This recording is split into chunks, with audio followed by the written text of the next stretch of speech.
And then you got Tim. That's my boy Blue. That's my boy Blue right there, Tim Strange. JB is going to be on the hill, and as he goes by, he's going to be like, woo! He's from Georgia. Forgive him.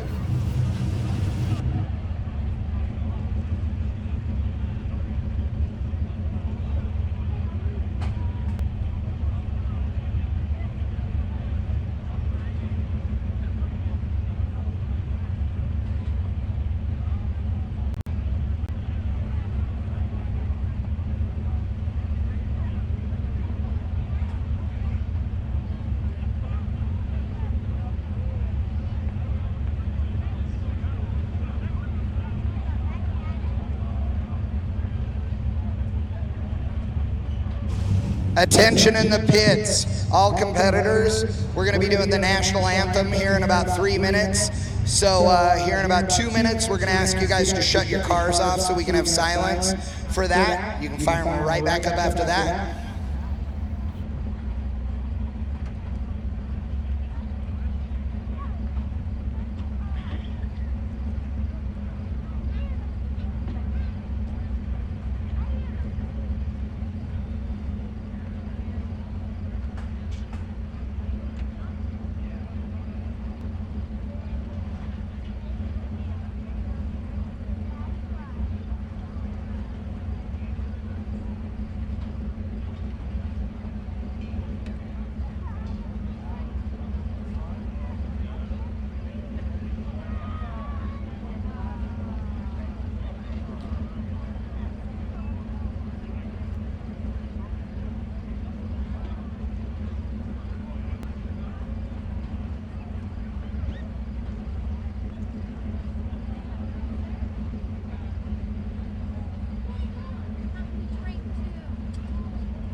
All right, ladies and gentlemen, if I could please ask you to stand. Gentlemen, remove your caps over here on the left side of the infield. Our little gray and black building, our tech shed, that is where the American flag is. If you guys can, again, stand and remove your hats for the national anthem.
Ladies and gentlemen, boys and girls, children of all ages, it is time for the UMI King of the Mountain $10,000 Autocross Shootout presented by Visit Clearfield County. Boys and girls, we are about to wake up the neighbors because it's time to go racing.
I want to take this opportunity, ladies and gentlemen, to thank Viking Performance and Turn 1, as well as ProTouring.com, Bear Brakes, Hawks Motorsports, Forgeline Racing Wheels, Shed World, Ron Francis Wiring, Bowler Transmissions, and of course, Visit Clearfield County. We could not do this without you guys. Also want to encourage you guys that are up there in the grandstands to please go over and buy a $10 raffle ticket if you want the opportunity to win a brand new 2019 Chevrolet Silverado. Also want to thank Lightning Electric for being a part of our family here this evening, helping out with a bunch of cool stuff in order to bring you this action here under the lights at UMI Motorsports Park. Larry's Barbecue and Kent's Concessions are up behind the grandstands. You can buy UMI apparel behind the grandstands as well. Remember to please monitor your trash, put it in the trash cans, and above all, have a good time. We are about to pull cars to the starting line here in just a minute, folks. If you have not watched Autocross before, it's like a miniature road race, except only one car goes around it at a time. That car trying to run the best lap time they possibly can. Each cone is a 2-second penalty. So for the sake of argument, let's say that somebody goes out there and runs a lap at 40 seconds flat, but he hits 2 cones. Then it will be in the system as 44 seconds. If their competitor goes out and runs 43.999 seconds, but doesn't hit any cones, then they will win that matchup. We're going to explain it to you as we go. We are going to run cars out. We are going to have a good time, I promise you, here at King of the Mountain.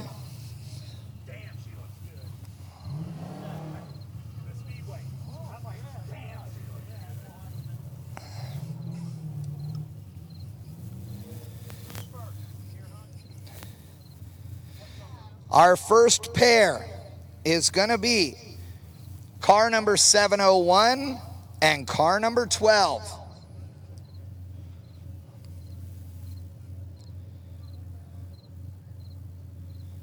They pull to the line, we get them put into the computer system and start everything up and running for our timing.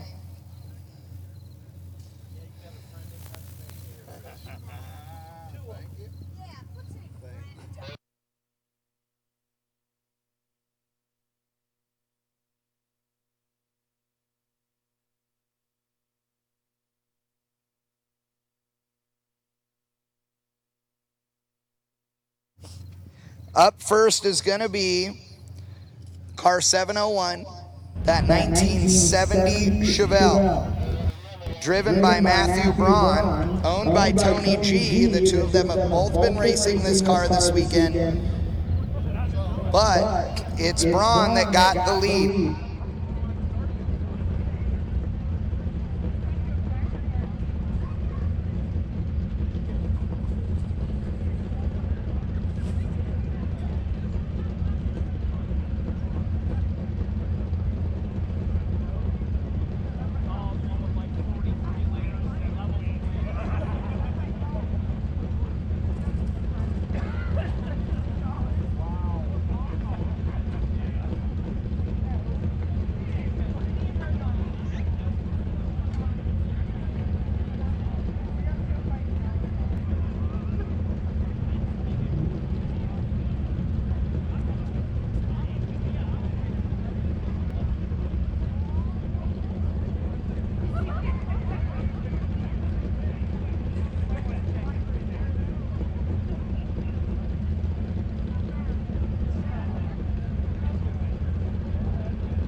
All right, so 701 was car number 32 in the qualifying order. So your last qualifier, going up against your number 1 qualifier, who is Ryan Finch in the 2002 BMW. So we have a 70 Chevelle versus the BMW.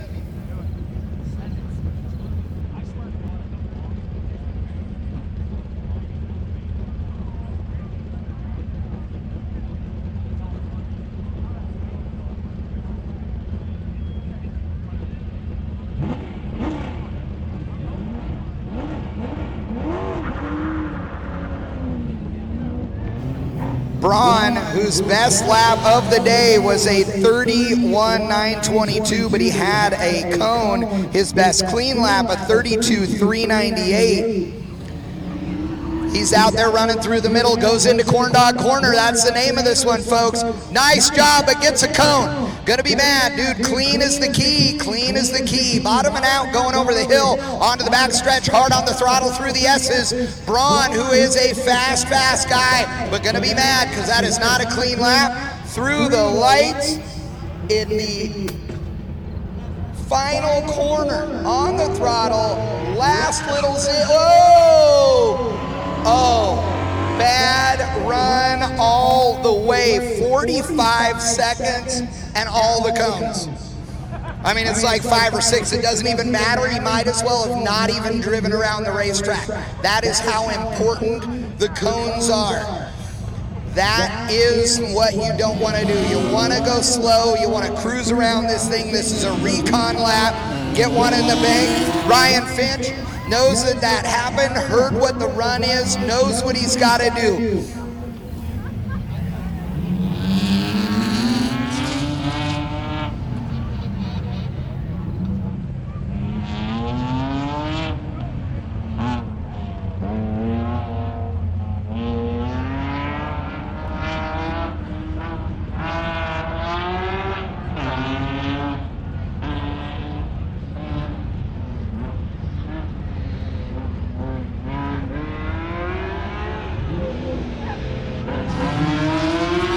Finch looking good, goes through the lights with a 43.875, and it's clean.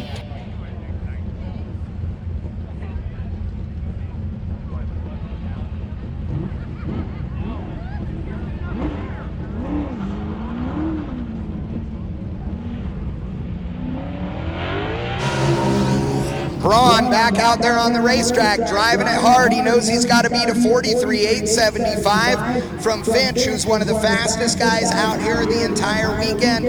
Obviously, with the quickest average as the number 1 qualifier. He made it clean through Corn Dog Corner that time, bouncing the car off the asphalt there in the hill, onto the backstretch, around the S's, hard on the throttle to where our finish line was earlier today. Now he goes through the left-handers of 3 and 4, through the chicane, going up the hill, aiming for the finish line, hard on the brakes, he makes it, gets one cone, runs a 44.455, it doesn't matter. Braun is out. Your number 1 qualifier, Ryan Finch, is still in the number 12 car.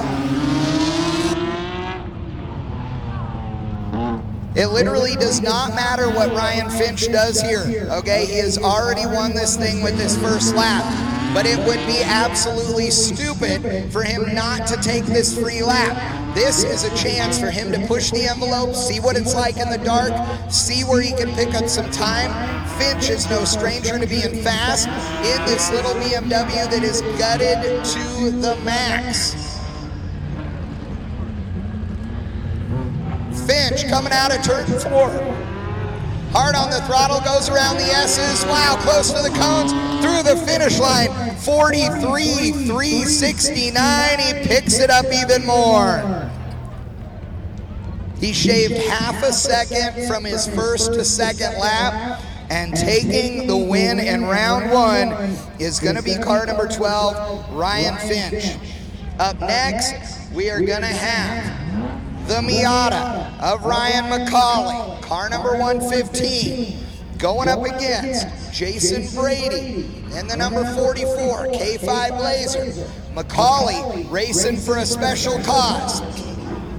He is racing for Brad Long, who put the entry together for his little girl, who has spina bifida, has already been through multiple surgeries. She is a little tiny, cute as can be. Little button, and let me tell you, she is the reason that Macaulay is out here today. If Macaulay can pull off this win here tonight, $10,000 is going to charity. Macaulay gets into one cone out there in the slalom as he's pushing it just a little too hard. Remember, the track is the same all the way to turn 3 of the oval, and so these guys are pushing it, trying to be fast because they know most of the track. Macaulay makes it through with only one cone, a 46.221. So his total time, a 48.221. Jason Brady, who ran as quick as a 33.125 earlier today to get into the 32 car field here in the K5, is out there trying to run a number now. His number he's got to beat, a 48.221. So a 48.220 or better will get him into the top spot, but this is only run number 1 of 2. Brady on the brakes hard as he comes out of turn 4. Whacking the throttle, big brakes, big power, there he goes. Hard on the throttle through the lights, 47.504, he is in the lead right now. 47.504 for Jason Brady.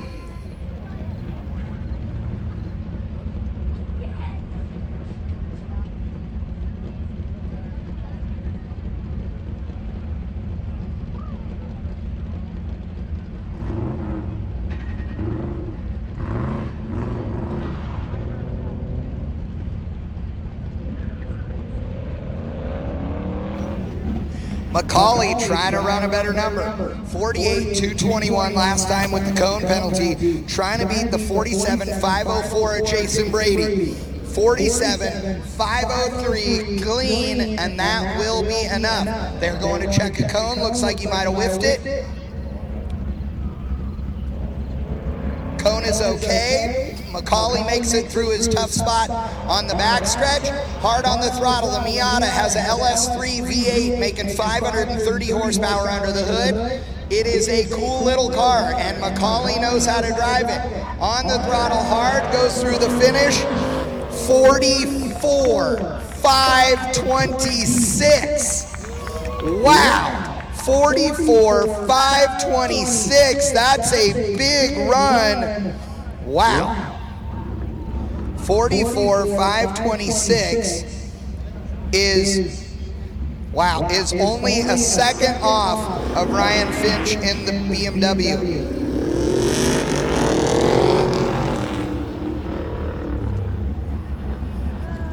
44.525 is what Jason Brady needs to run right now.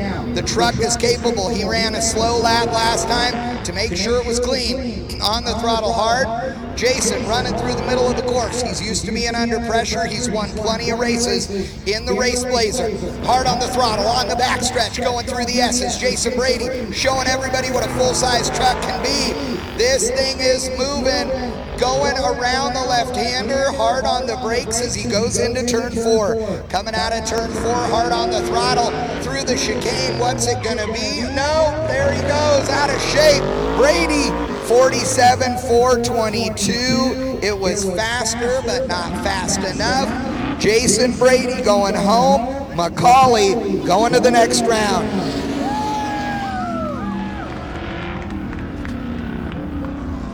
Kenny Edwards, one of the most consistent racers out here yesterday and today, got in for his consistency, the advantage that Kenny has. He ran the entire weekend just trying to go as fast as he could. His consistency was not him trying to manipulate the car, but rather driving it to the best of his ability. And his thing is consistent, and this car is awesome. Kenny running the number. He is the first one going out there. We'll see what kind of run he can put together. Meanwhile, the silent assassin is out there in the Tesla, which he's going to have to run. Kenny runs a 48.548. 48.548. Listen to the Tesla.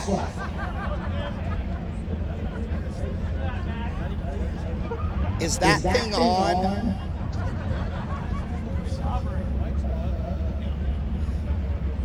That's a trunk full of 9 volts right there, ladies and gentlemen. I swear there's some dude on a big rig over here with a remote control.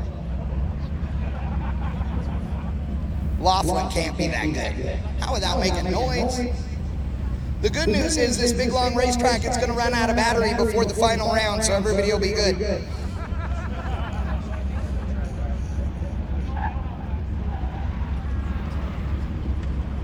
$45,220. 45,220. Wow. John Laughlin going fast. Kenny Edwards, warm tires, warm brakes, ready to go. Let's see what kind of number he can run. We need a 45,219 or better for my boy, Kenny Edwards.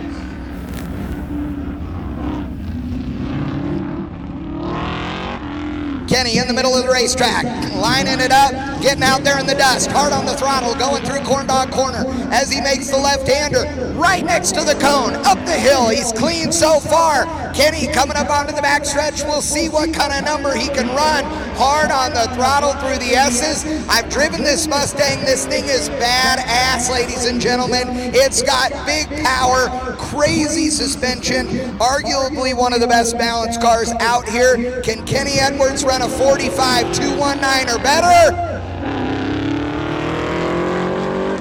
No, 48,219. Kenny Edwards not gonna do it, and the Tesla rolls on.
All right, Weber out there in that 1960 Corvette. This car is spectacular. Absolutely gorgeous. Amazing show car. It is beautiful in every way. Weber out here trying to run the big number on his first recon lap. Definitely being smart, staying away from the cones, trying to just lay down a lap. We'll see what he can do as his baseline.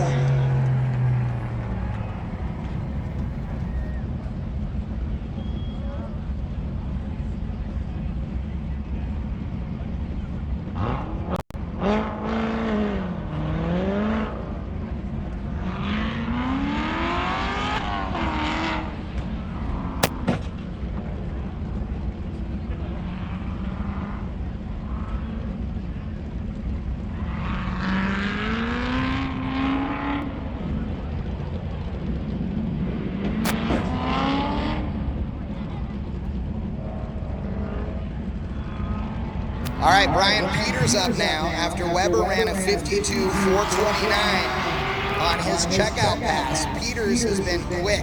Today he ran a 31.453 in that Corvette. Peters goes through the lights with a 43.902.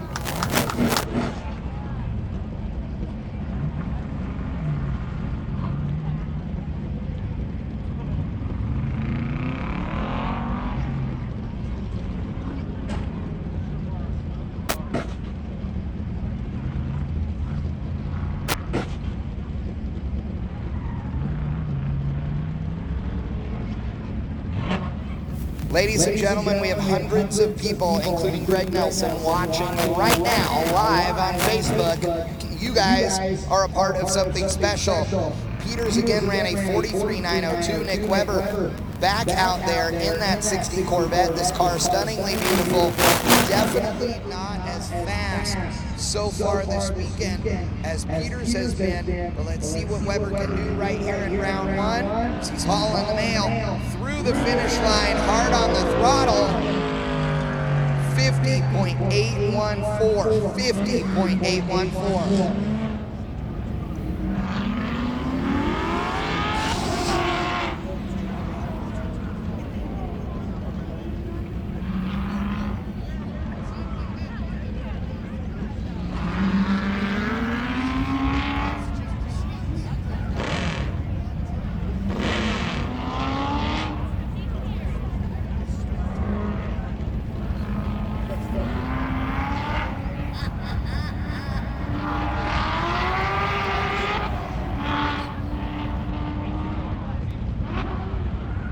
Mike South in the house online as Peters goes through the lights. 43.941. Not going to be an improvement for him, but Peters is moving on.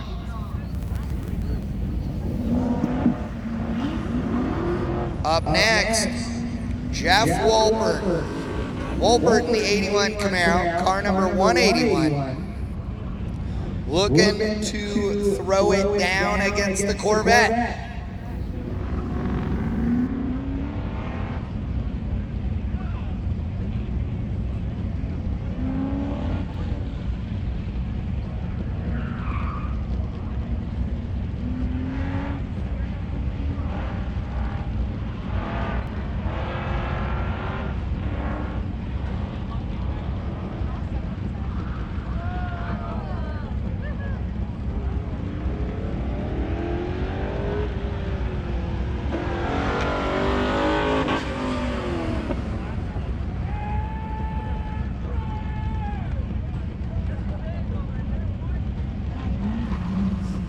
All right, Wolpert runs a 46.733 with one cone. Not a bad lap, but he got the cone, so that makes it a 48. Not going to be able to cones.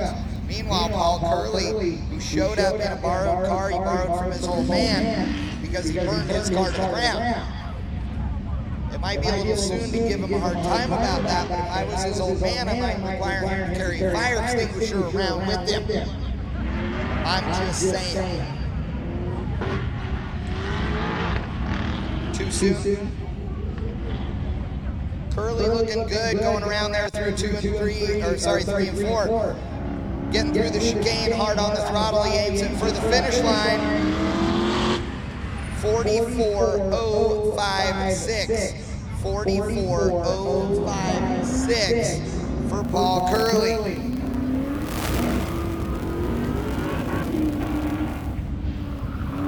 Wolpert trying to improve on his 46.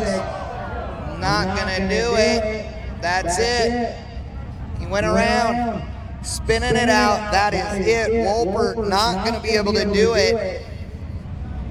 Curley going on to the next round. He will pull up and get a free run.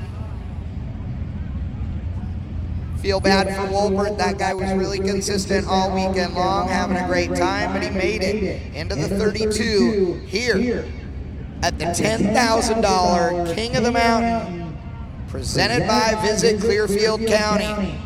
How about all you folks up there on the hill? How many of you are drinking beer right now?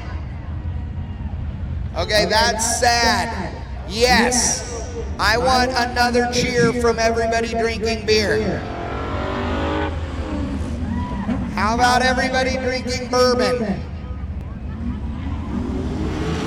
Hey, my cone guys should not be drinking bourbon.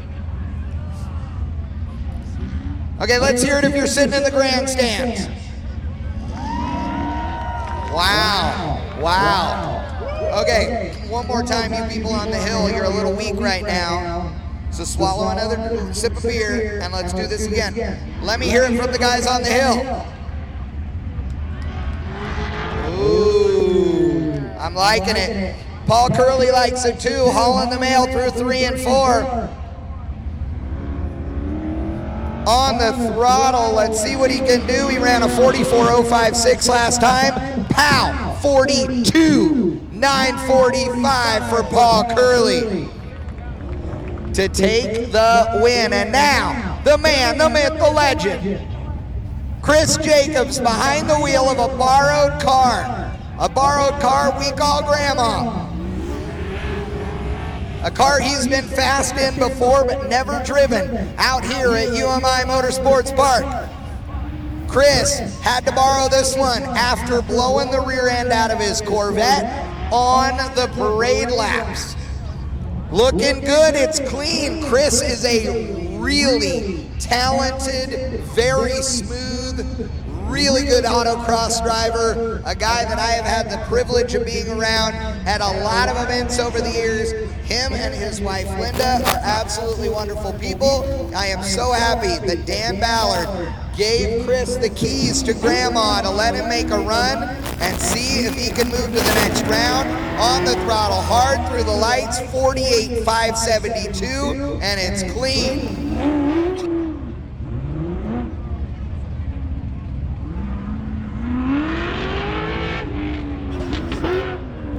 In the Corvette, Eric Fleming in that 2016 Z06 coming up next. We'll see if he can keep up with the 72 Nova. Imagine being the Corvette on the playground when an old Nova beats you. That'd suck, wouldn't it?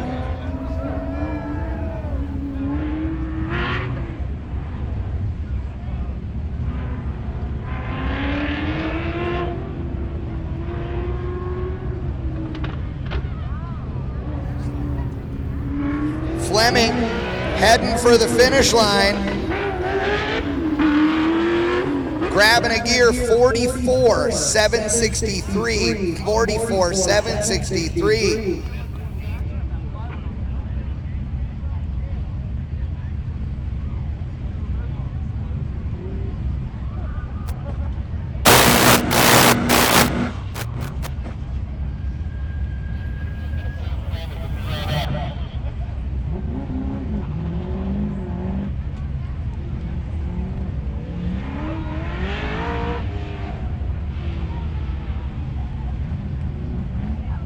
All right, Chris Jacobs actually missed a gate on that first run, so it was not clean. Chris going for another run in Grandma. It had to be one of the new parts of the course for him to miss that. Chris trying to run the big number. Again, that was a DNF. This is his only chance. He's got to run quicker than a 44.763. On the brakes, through the chicane, on the throttle hard, aiming this thing toward the finish line. 44.762 does it. 47.433. 47.433. Not gonna do it at 44.763 for Eric Fleming. Has got him in the number one spot of the two of them. Chris Jacobs not able to pull this one off tonight as Eric Fleming moves to the next round.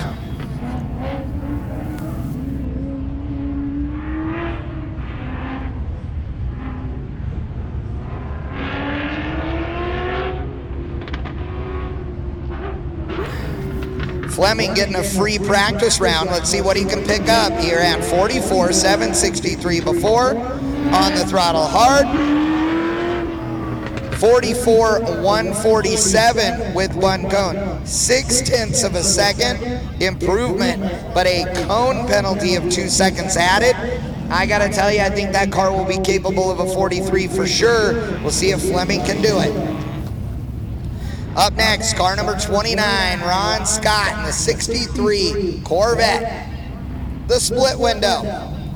Great car, great guy, Ron Scott. Definitely capable of going fast in this thing. Was consistent this weekend, and that's how he got into his qualifying spot. He got in under consistency, as he is number 21. In fact, the most consistent driver on the property, which is how he got in on the number 21 spot. This is his first pass, his checkout, if you will. Ron trying to put a good one in the bank. Goes through the lights with a 47.612. 47.612. Robbie Unser, that family, the Indy 500 family. Robbie behind the wheel of the Speedway Motors 67 Camaro. You get to look at this thing, you see that it's got these giant flares as the body is lowered way down over the chassis. I've had people say sometimes this thing looks sort of like a frog from the front.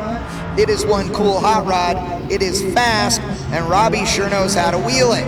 Robbie's got to beat Ron Scott's 47.612 in order to take the lead on this first round that features 2 runs.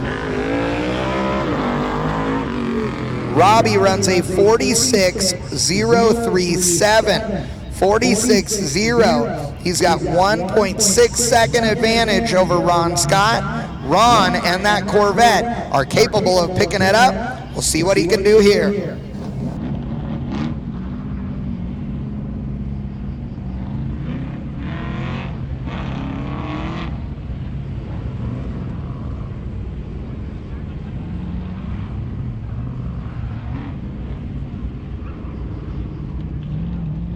Scott out into the dirt. That is not going to help him as he goes wide around the cone. We have a couple of cones that are out there on the racetrack that are in really tricky positions that they have put lights in to help them show up for the racers.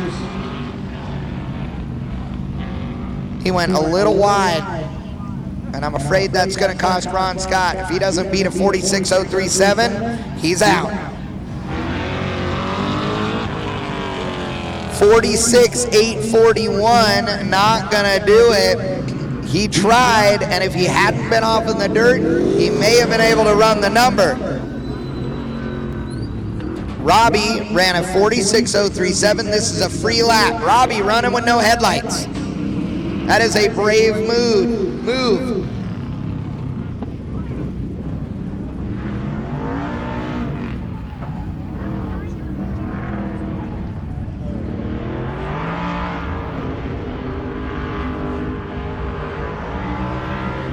Wow, listen to him wind that thing out. Speedway Motors Camaro hard on the throttle as he goes through 3 and 4 into the chicane. This is only round 1, ladies and gentlemen. Robbie Unser trying to beat his 46.0. Oh yeah, he crushes it. 44.566. 44.566. Robbie Unser in the number 4 Camaro, moving around number 2. Billy Utley, my boy, behind the wheel of the 1972 Nova. 33.333, his best run today. If he could run a 43.333, it put him in an amazing spot in that Nova. It's called setting goals, ladies and gentlemen. Billy going up the hill, aiming at the final straightaway, so to speak. That one's got a bunch of slalom action on it. On the throttle hard, banging gears, slowing down in 3 and 4. You got to stay under the cones there. If you get going too fast and the thing steps out sideways, cones and possibly the wall are in your future. Billy Utley on the throttle through the lights, 47.747. Sam Strano out there in the 32nd Corvette. He made a big point of saying that his 2018 Corvette Grand Sport is possibly the only car here with a stock engine.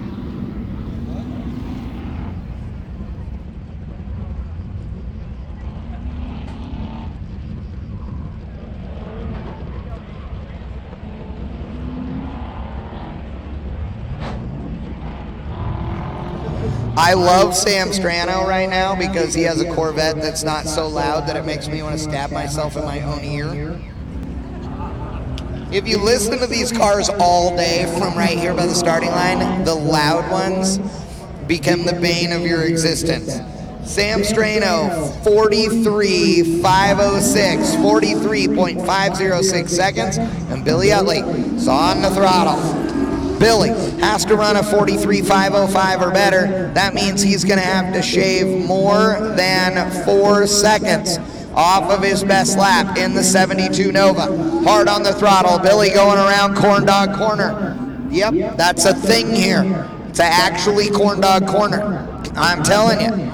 Ladies and gentlemen, if your children would like a picture with Mr. Corn Dog, aka Captain Corn Dog, we can make that happen later. You can get your picture made with Captain Corn Dog. Billy Utley winding the thing out, hard on the throttle. 43.505 is the number he's got to do. No. 46.121. He pulled 1.6 seconds out of the bag, but not going to be enough. The win in round number 1, going to car number 141, Sam Strano.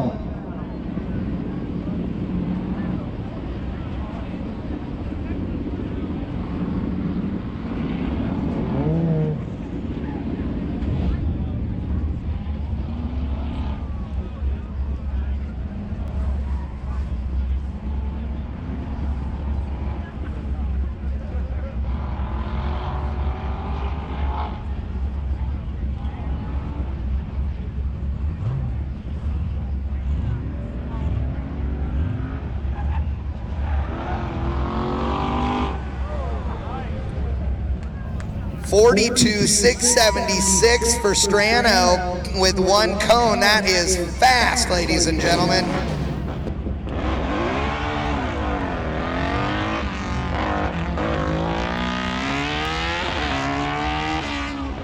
Yeah, baby, Rick Hoback behind the wheel of the 1970 Subaru.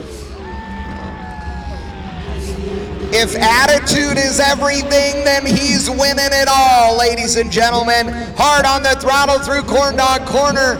This bad boy is moving. Yeah, let's hear it for him, ladies and gentlemen, in the little Subi.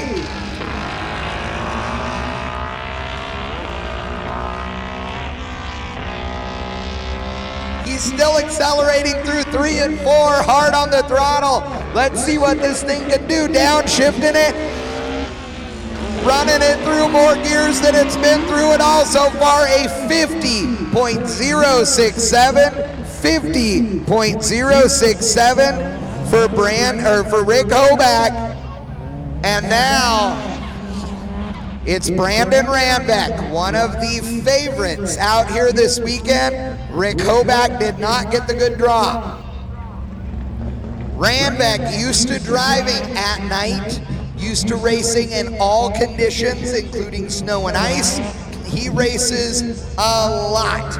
This is a RS Motors powered Mitsubishi Evo, and it is a bad, bad, bad beast. Let me tell you, Randbeck looking way fast, all-wheel drive, 550 plus horsepower on the throttle hard, shooting it through the lights.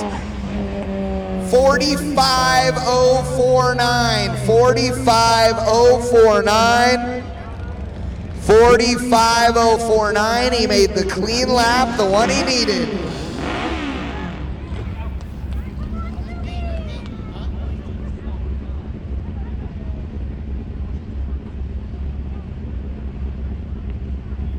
Hoback, who ran a 50. He's got no shot at this point unless he pulls 5 seconds out, and he's just not gonna. But I hope he puts on a hell of a show. Come on, Hoback. You gotta admit that thing sounds awesome.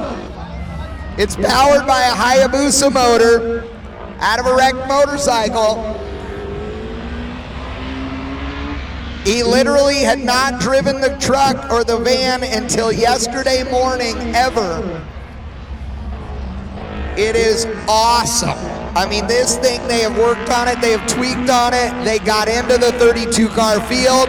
They are as enthusiastic as can be, and it is accelerating all the way around 3 and 4 unlike anybody else out here.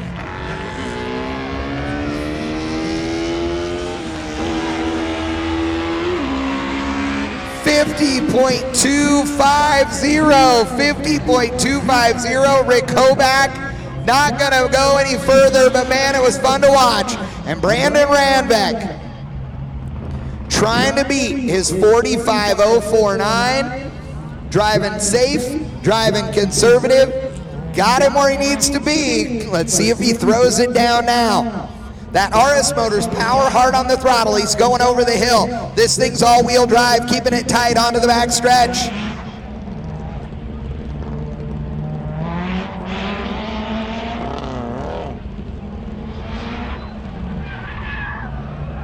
Randbeck sounding like he's on the brake spin or sliding the tires around out there. 45.049 was his previous best.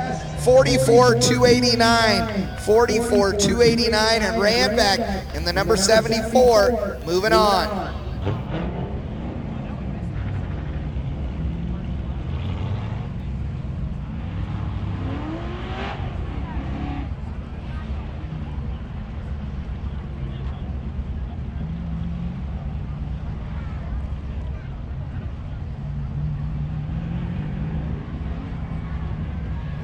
Out on track now, Aaron Oberle behind the wheel of the number 65 Chevelle. We call this car Grandpa. It's got a little bit of patina on it, all original paint. Really a neat car. A very trick chassis and a lot of masked black label power under the hood. Oberle running a really smart run.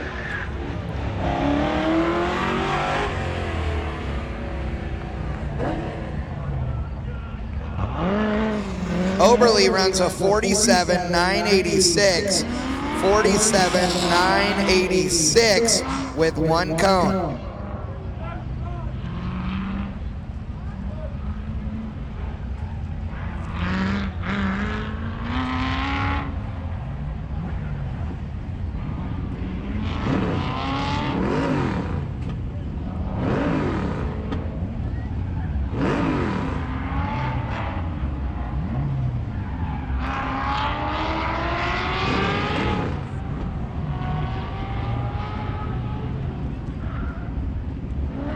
John Hogan out there in the 2017 Grand Sport.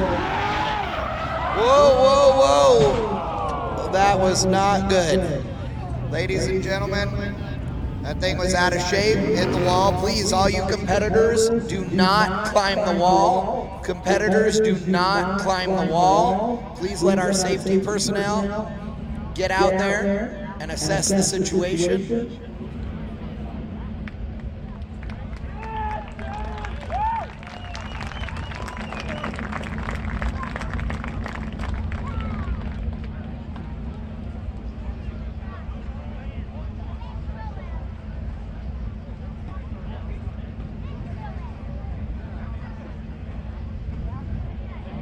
All right, ladies and gentlemen, while we take care of this, why don't you take this opportunity to go grab a beverage, go grab some barbecue, some monkey bread, perhaps a beer.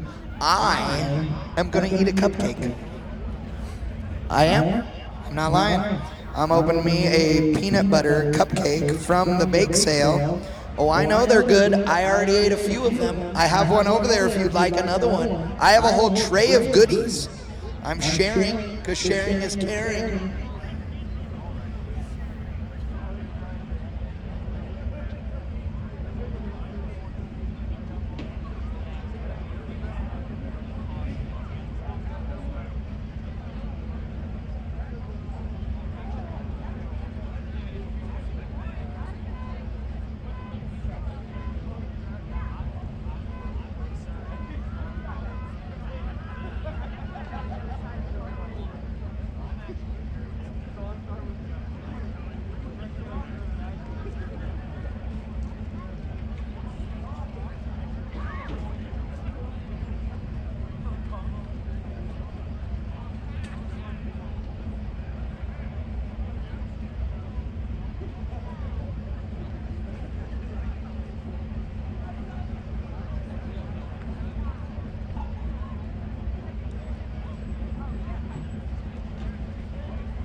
All right, ladies and gentlemen, the driver is perfectly okay, and I want to take this opportunity. If you're sitting there wondering, what should I be doing right now?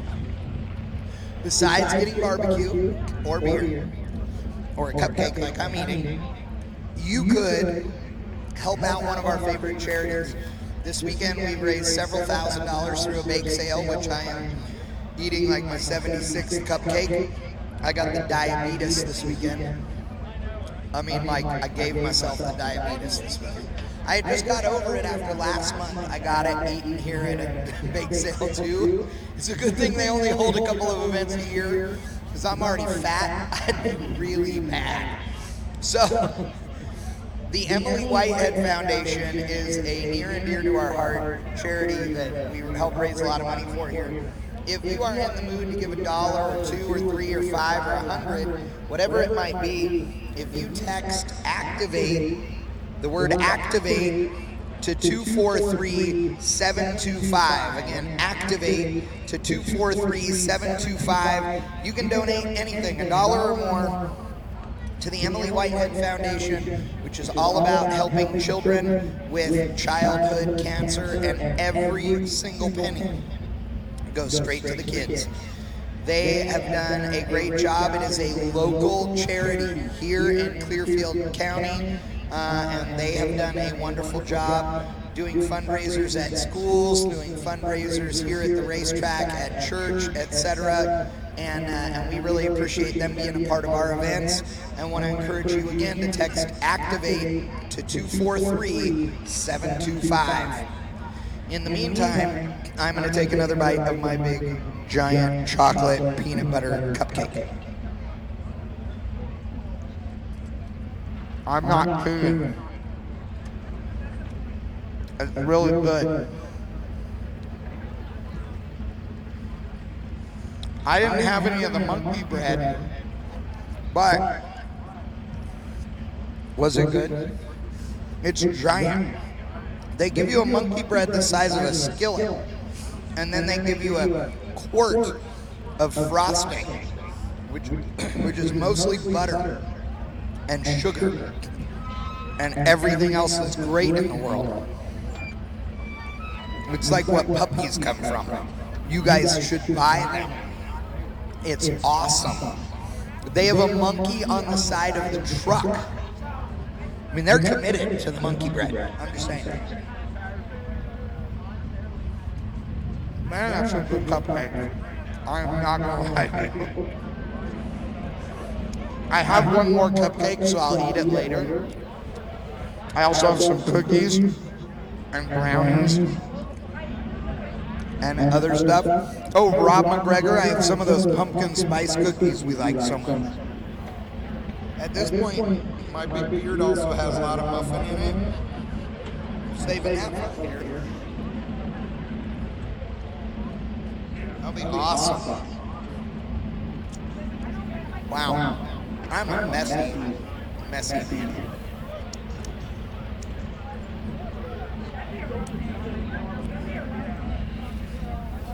To any of our competitors, we still have the swear bucket up here. Oh, I know that dude was swearing right before he ran into the wall. And I know it's a little early, but he probably owes me some money now, because I have the swear bucket. And all that money for the swear bucket, which we're at like $2,800, goes to the Emily Whitehead Foundation. So we're putting our money where our mouth is, folks. Not just asking you to do it. Honk, honk. Okay, let's do a competition. We're doing the grandstands versus the hill. Okay? Are you ready? These people are flashing their lights at me. I think that's a sign. Oh. Kenny Edwards is throwing in money to match. $100 in the swear bucket. I need a hundo from my racers and spectators that are down here in the infield. I need this so that you can match it, or Kenny's taking it back and then he's not buying us any more food. Okay. I want to hear from the people in the grandstands on the count of 3. See who can shout the loudest. Are you ready? On the count of 3. 1, 2, 3. You guys are pretty good. Okay. On the count of 3, I want to hear from the people on the hill. Okay, are you guys ready?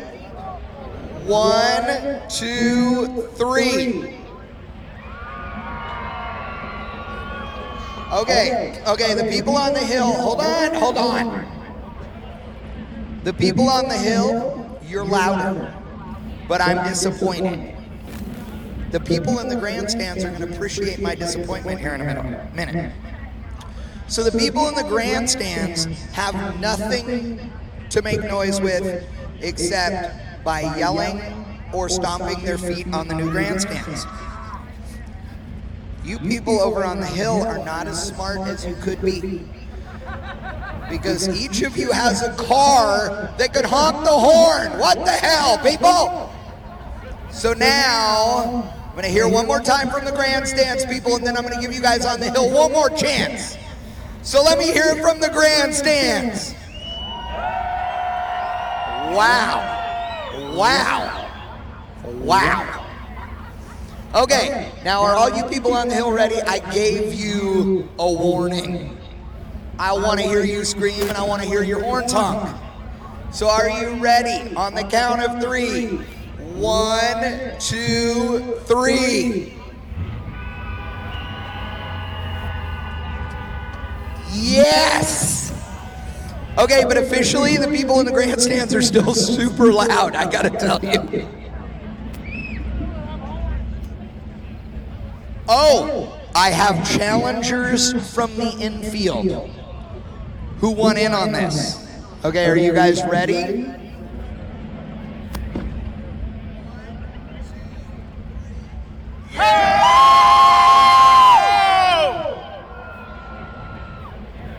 Ow.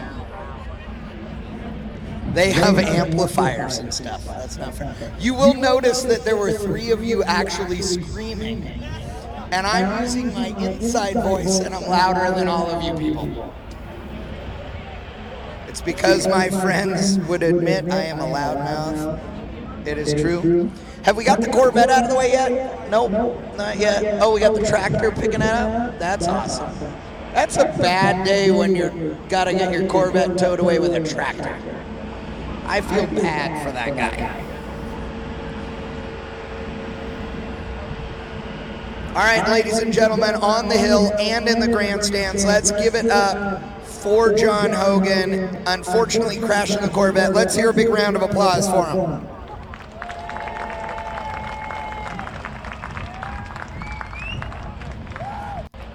He was wearing his safety gear, so he is okay, and that is all that matters. Once again, all of you competitors and spectators here in the infield, you aren't bringing me money for the swear bucket. I got $100 here from Kenny Edwards that you need to match. I was told by several people that I should embarrass you guys for not raising as much money as we got last month here at this event, where our racers, who were primarily lower standing, not racing for the big money competitors, raised $5,300 in the swear bucket. We're only at like $2,800 or $900 today. Well, today and yesterday. So we're way behind, and every car here is at least, well, except for the Subaru, is at least $50,000. I mean, there's no way anything here is less than that. I mean, besides Ryan Harris's 3rd gen, but it's not in here anymore. I love that car, by the way. I've given it a name, but I'm not going to say it here.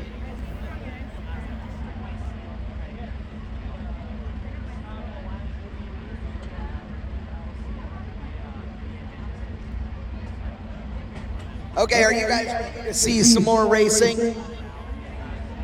All right, well, we're going to bring it to you here in just a moment. Now, this is an interesting one. because Hogan crashed the car, the 54-369. Okay, let me see here what Aaron Oberle was at, because Aaron is still sitting here. Aaron had a 47-986 with one cone. So that makes it a 48-986. Again, Hogan was a 54. So what I can tell, and I'll have to wait for the official results, is that Aaron would still be moving on. But we'll have to see, because I don't get to make those decisions, which is probably good. I mean, let's be right, let's be real here. If I had my way, there'd be a burnout contest that was also part of this.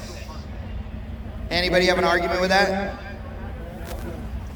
Brad Long giving money for the swear bucket. I got $20 of my hundo.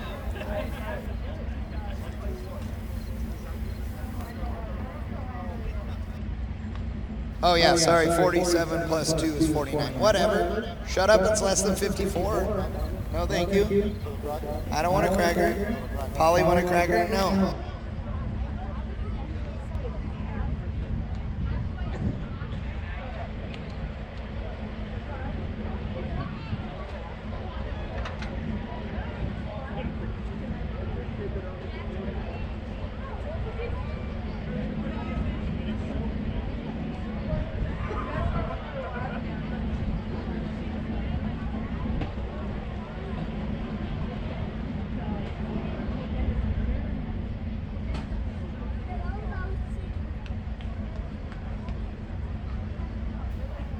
So unfortunately, car number 15 here, like I said, was a co-driven car. So they are both out, which is unfortunate.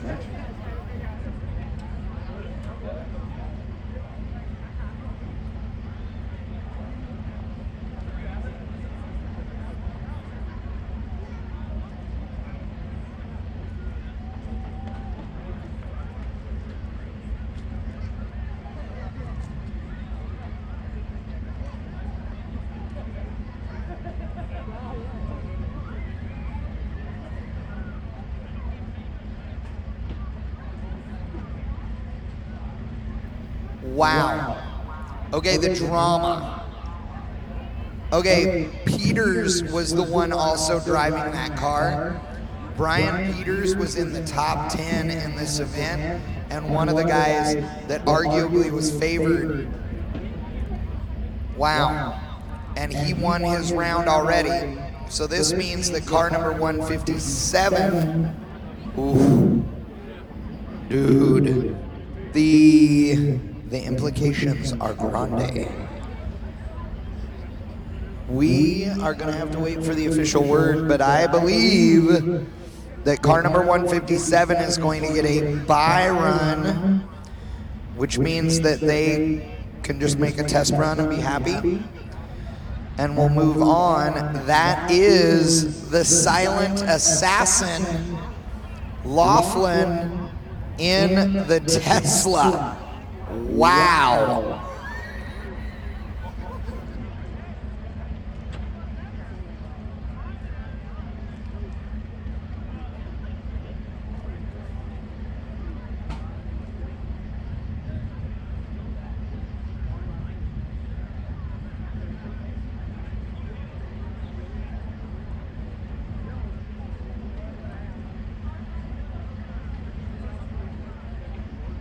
All right, ladies and gentlemen, remember that behind the grandstand, we also have the raffle tickets for sale for the brand new 2019 Z71 Silverado Crew Cab 4-wheel drive Chevrolet pickup. $10 and you win it. Well, you might win it. But I'd spend the $10. Reinhardt did. I didn't get over there yet. I want to also thank Viking Performance for being one of our sponsors out here and participating in King of the Mountain.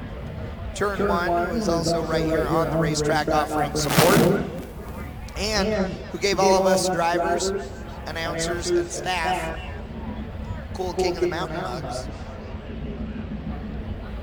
ProTouring.com, of course, Bear Brakes, the leader in Pro Touring brake systems. Hawks Motorsports, who's also racing here this weekend. Forgeline Racing Wheels, Shed World, Ron Francis Wiring, Bowler Transmissions, and of course, our sponsor here for the $10,000 King of the Mountain Autocross, none other than Visit Clearfield County. These folks have been really great to be around. I want to thank them, want to thank Lightning Electric, and thank all of you guys for coming out. I apologize for the delay. Trust me, we hate this, but we appreciate your patience. We are getting ready to fire up cars. We are getting the systems back up and running, and we should be racing here again in just a few moments.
All right, folks, we've got a 65 Chevelle on the starting line. It is Aaron Oberle. Aaron already ran faster than Hogan. Now he's going out. He gets one more test pass, basically. He is already moving on to the next round.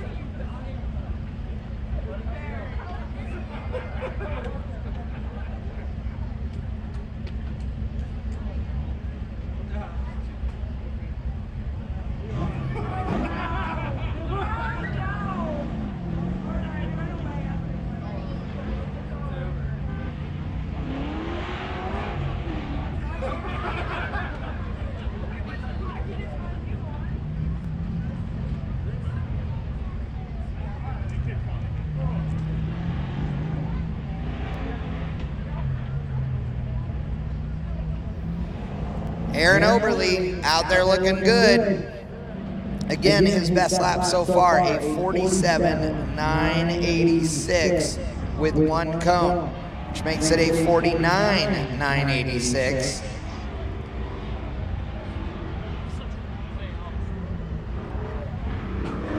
On the throttle hard, Aaron aims it at the finish line. 47.488. He picks up half a second, and it's clean. 47.488. And up next, Chuck Trimble. Trimble in this really cool G-Body Malibu. I love this car. Trimble going up against Bradley Yonkers. Yonkers driving or co-driving the BMW that you saw running with Ryan Finch, your #1 qualifier. I have a feeling that Yonkers probably got a talking to. Oh no, Yonkers owns the car. Yes. So Yonkers can crash it if he wants because it's his. Although Ryan Finch would prefer if he didn't. I have a feeling Bradley also prefers that he doesn't, but at least it's his car. Yonkers looking good on the throttle hard. Trimble runs a 49.527 with 2 cones. 49.527 with 2 cones. Yonkers playing it safe through the middle, driving the car hard enough to be quick, but not hard enough to cone out. Do not hit a cone. Cones are bad. Muy malo. Yonkers looking safe out there in the slalom. He's got to beat a 53, 527, and he does with a 46.040. 46.040. Now Trimble has got to go out there and step it up, and he's got to make it clean.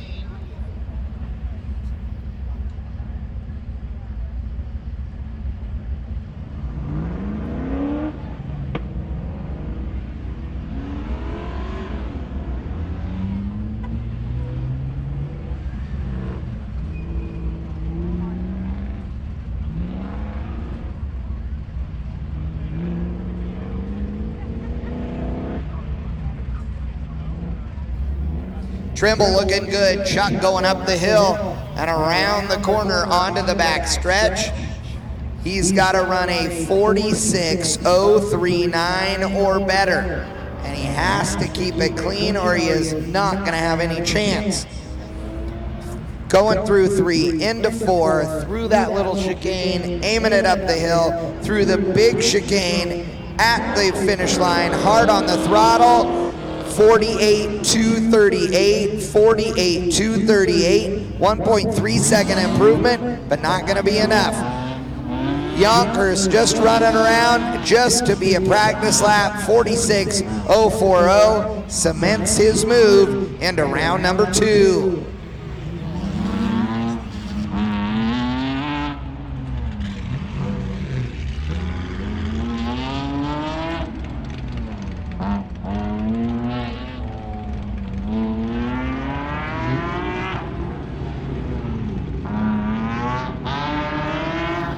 Reminder, all photographers that are out here, please don't use flash photography in the face of drivers, on the side or to the rear. Totally okay, but please not in their face. Yonkers 44.993, stepping it up.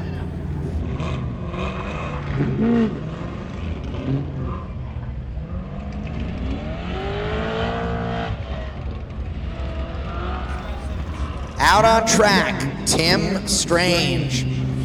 Tim got in under the consistency qualifier.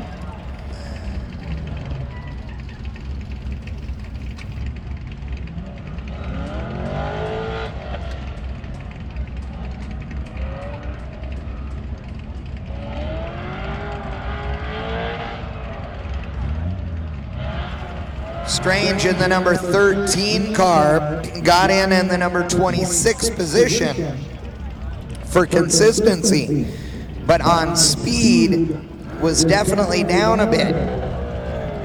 But if he can keep it clean and run through, he could be quick enough.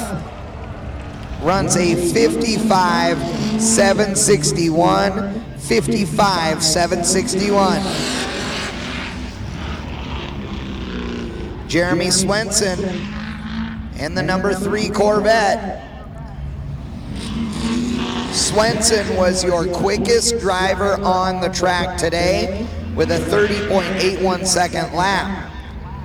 He ran a 30.4, but was hitting a cone in that one, so it was not clean enough. Still, your #1 qualifier for today needs to beat the 55.761 of Tim Strange. On the throttle through the lights, 42.287 with a few cones. Still gonna be enough.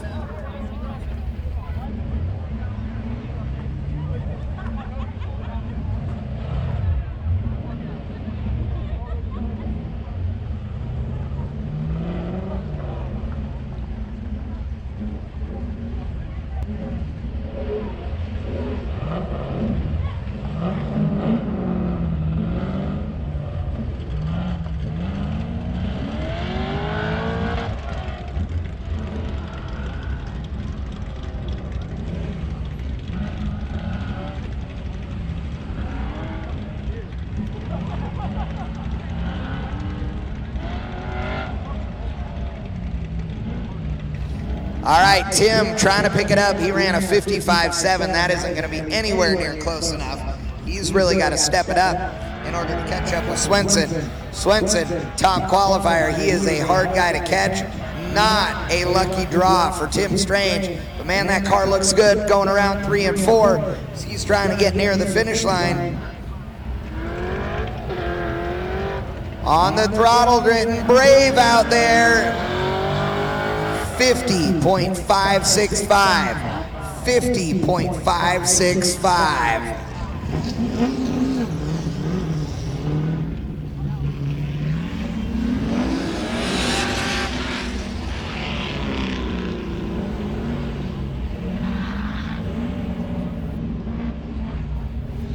Swenson looking good out there in that 2011 Corvette.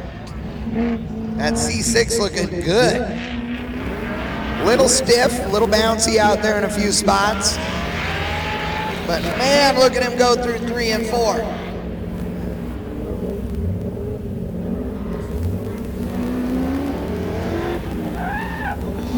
.42.287 last time, this time 42.224.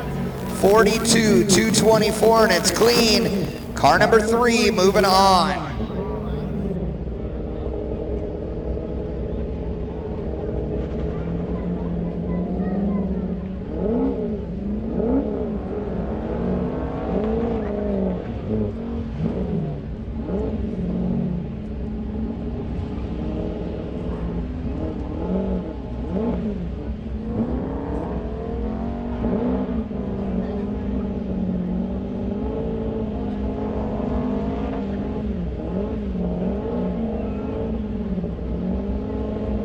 All right, folks, Scott Nick in car number 327 was supposed to be here in a 65 Corvette, showed up in a newer one. His best lap so far today was a 34.009. This track, much bigger, runs a 46.048. 46.048, and Danny Pop coming up next. Pop ran a 30.837 on his very last lap of today, but qualified with a 30.883. Nick apparently missed the gate and was a DNF actually on that run. Danny Pop is a multi-time Optima Ultimate Streetcar Invitational winner. Pop with Lingenfelter power, hard on the throttle through the lights. 43.346. 43.346.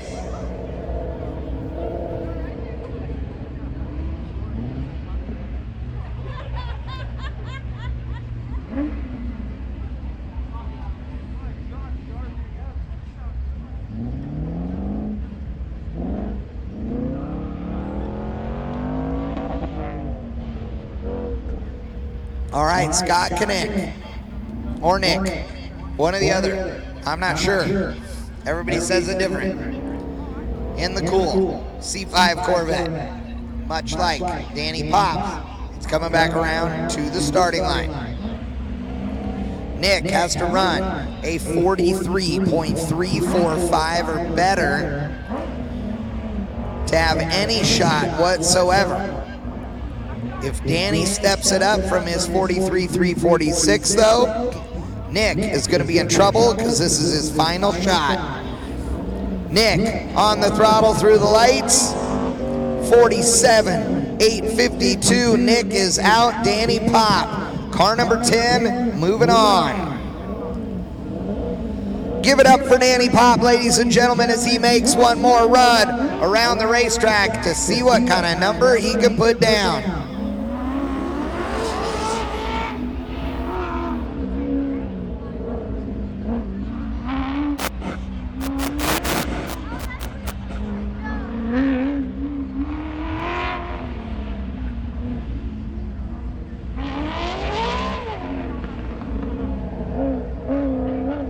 Danny on the backstretch. Watch this car. Listen to the Lingenfelter power.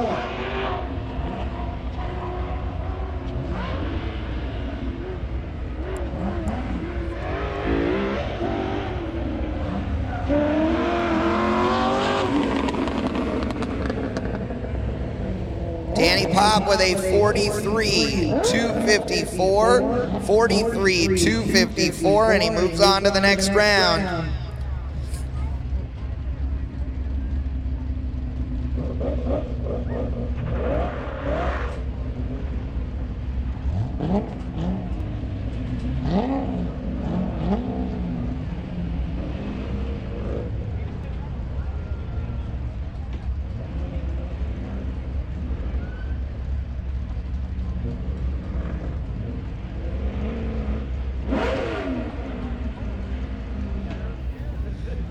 Well, unfortunately, Pat Duncan is already dragging a cone around the racetrack with him. I'm not making fun because that's not unusual, but it is a little bit entertaining. Now, if you are a new to autocross spectator and you didn't know this, if you carry a cone or hit a cone and it moves and it hits another cone, any cone it hits also counts. So the car may not hit it, but the cone hitting it also counts. Pat Duncan ran a 52.748 plus 2 cones. Now Joe Gregory is out on track behind the wheel of the 07 Corvette.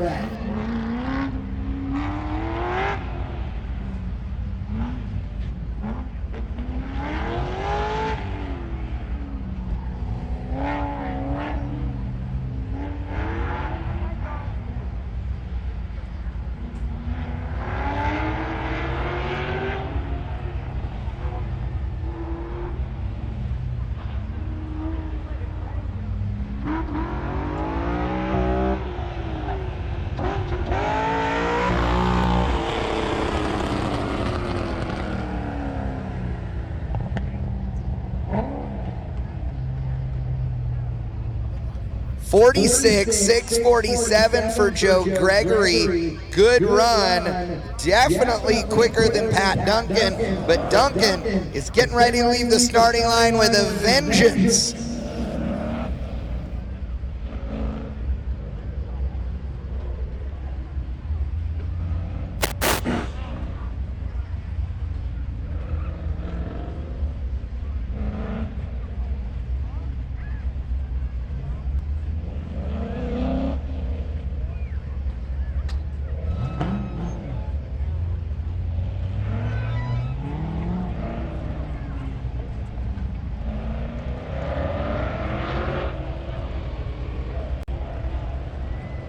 All right, Pat Duncan trying to run a number.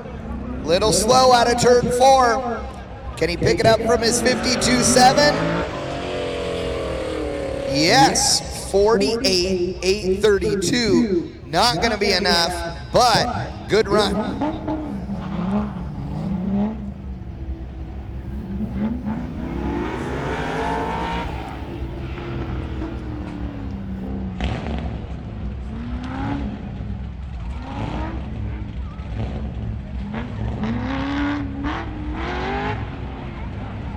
We have only 2 more pairs, and we are through round number 1. That's important because from now on, it's 1 run and 1 run only for each car. So we are going to see each car in the pair make 1 run. Whoever's the quickest goes on to round number 3.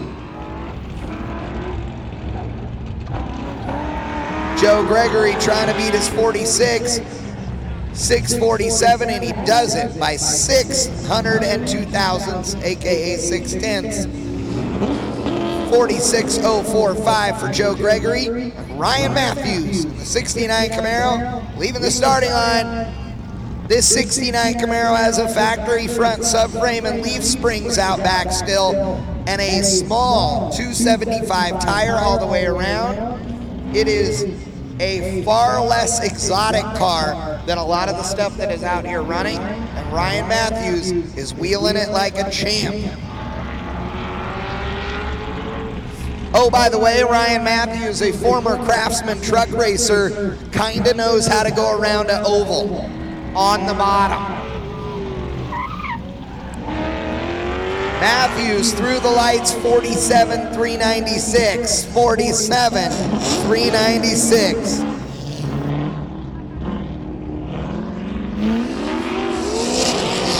Brendan King behind the wheel of the 02 Corvette.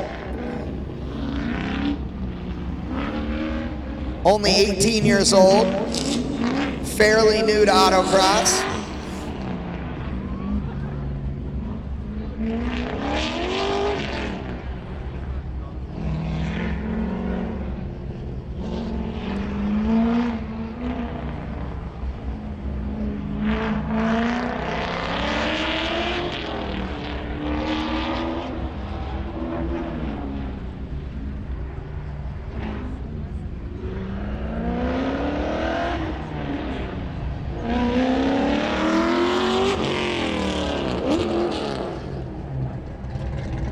Brendan runs a 48.782. 48.782.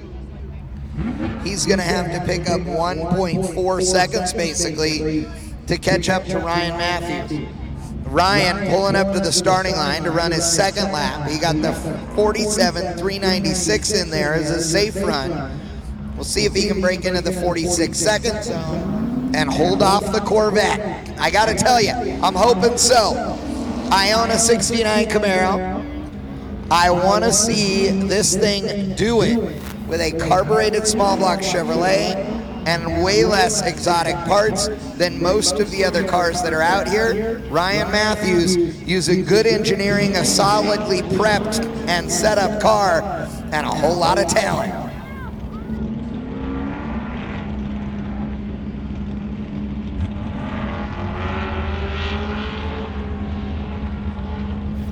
Ryan making up a lot of time right there in turns 3 and 4. 47.396 his previous best. 46.166. 46.166. The kid's gonna have to pick up 2.6 seconds in order to do it. I don't think he's got it in him, but let's see. What do you guys think out there? Do you think the Corvette can catch the Camaro?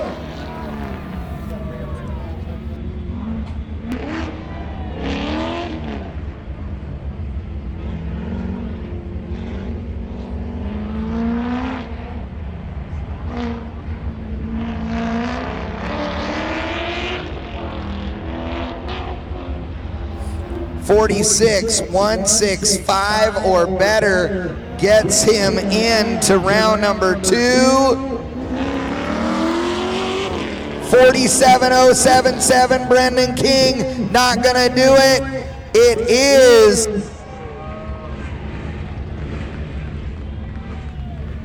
is Ryan Matthews moving on to round number 2.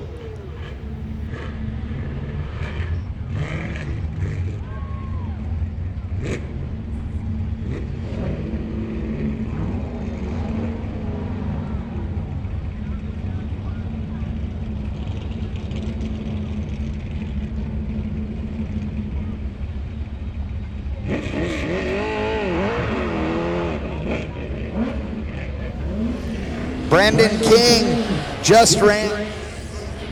Now his dad, Chris King, is out on the racetrack. Chris just watched the kid get knocked out by Ryan Matthews.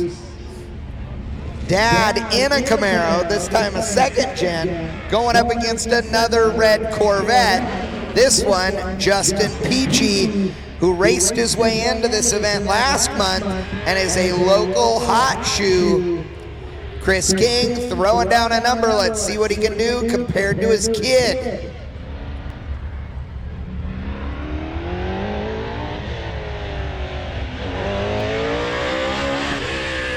Chris King runs a 48.647. 48.647. Let's see what Justin Peachy can run. This dude knows how to be fast.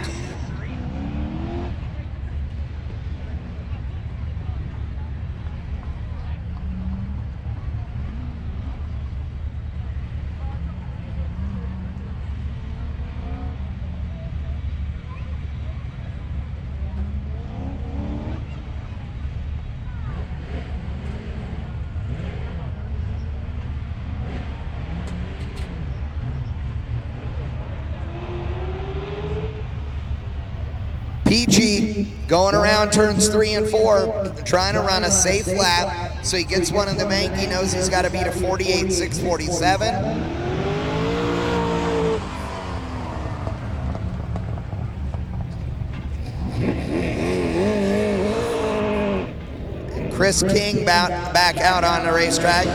Peachy got a 45.660. A 45.660, but he got one cone, so it's a 47.660, which means he only beat Chris King by 1 second so far.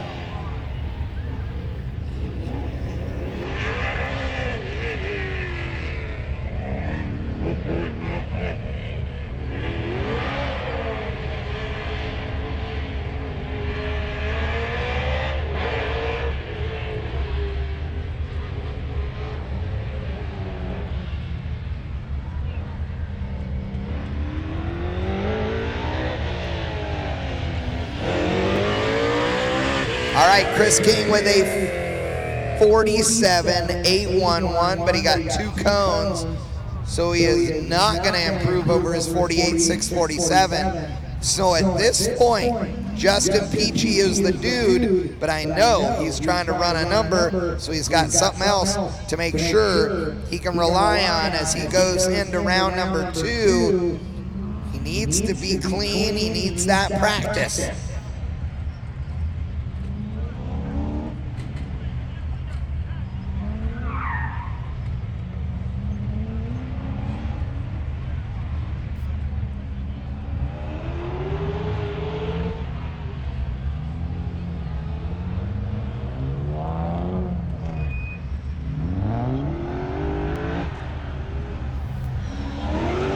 All right, Peachy through the lights, 44.769. And then he moves to round number 2.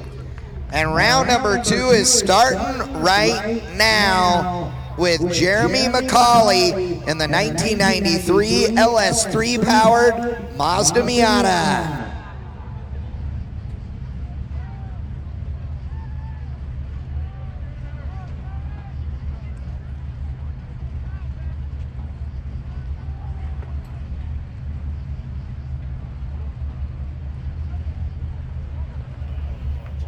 Shout out to Doug Lutz and baby Bella watching at home.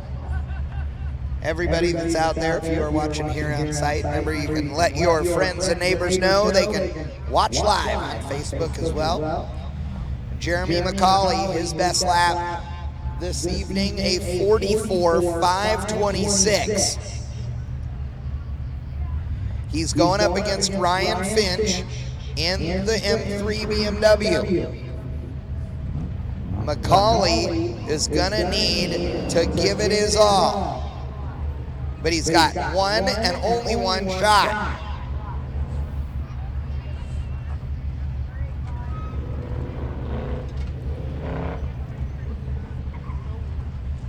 Macaulay looking good out there in the little bitty Miata. This thing running smooth. He knows how to be fast, and remember, he is racing for a good cause. He's not putting 10 grand into his car or even into his pocket, but rather giving it up for spina bifida research. It is a charity run for Jeremy Macaulay, hoping that God is on his side. What kind of number is he gonna run today? 45,166. 45,166. Let's see what Ryan Finch could do. His best run so far, a 43,369.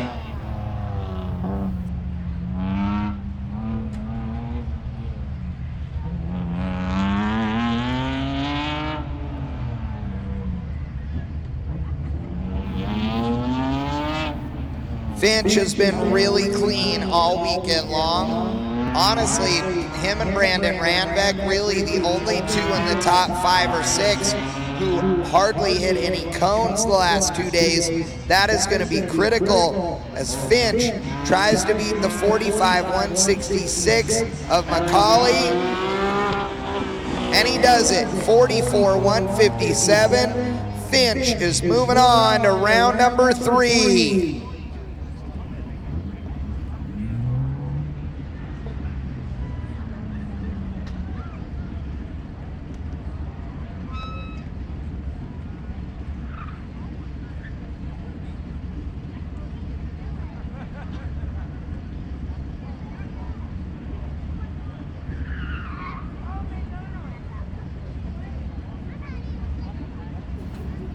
All right, John Laughlin out there in the Tesla Model 3. Ran a 44,190. He has a bye run. He does not have to run anybody because the Corvette that crashed was the car he was supposed to run. John Laughlin goes through the lights with a 44,659. Slower. Now, some of these guys are going to slow down because 2 runs in a row put heat in the tires that they no longer will have.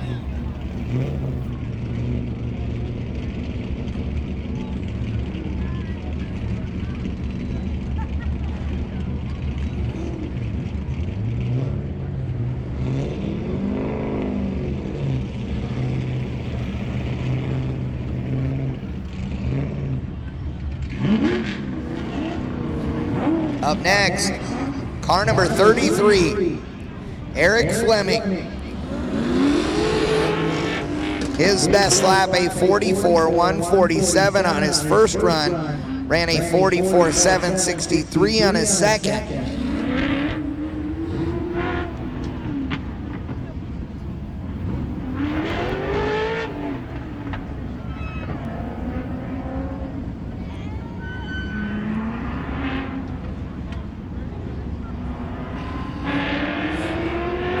Fleming trying to beat his personal best of a 44,147 tonight.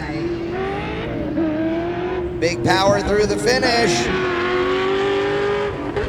42,962. Big improvement for Eric Fleming. 42, oh, but he got 2 cones. Wow, that makes it a 46,962. Paul Curley out there in his dad's Corvette needs to run 46,961 or better.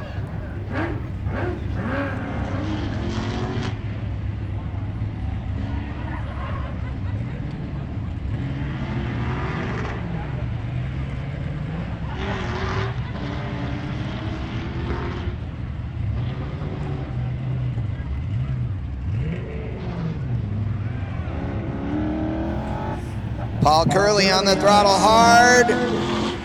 43,974. Paul Curley running in to round number 3.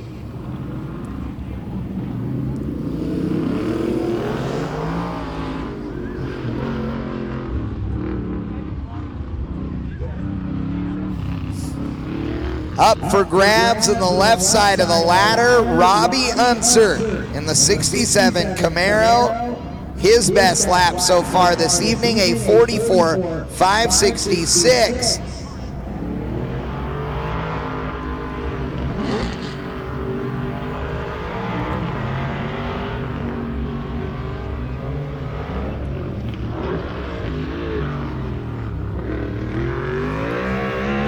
Robbie on the throttle hard at the finish, 44.898.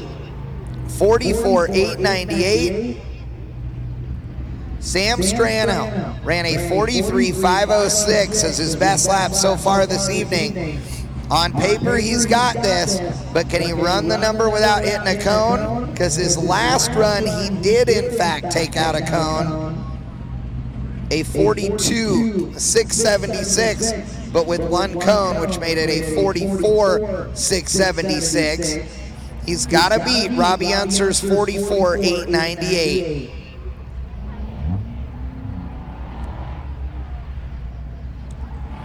The cold temps definitely could play a factor out here. Strano and the nearly silent Corvette. 43.990, and he makes it through. Sam Strano, car number 141, moving to round number 3.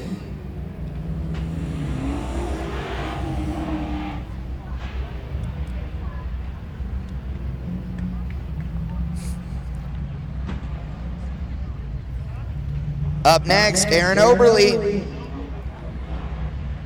in the 65 Chevelle. Aaron's best run of 47.488.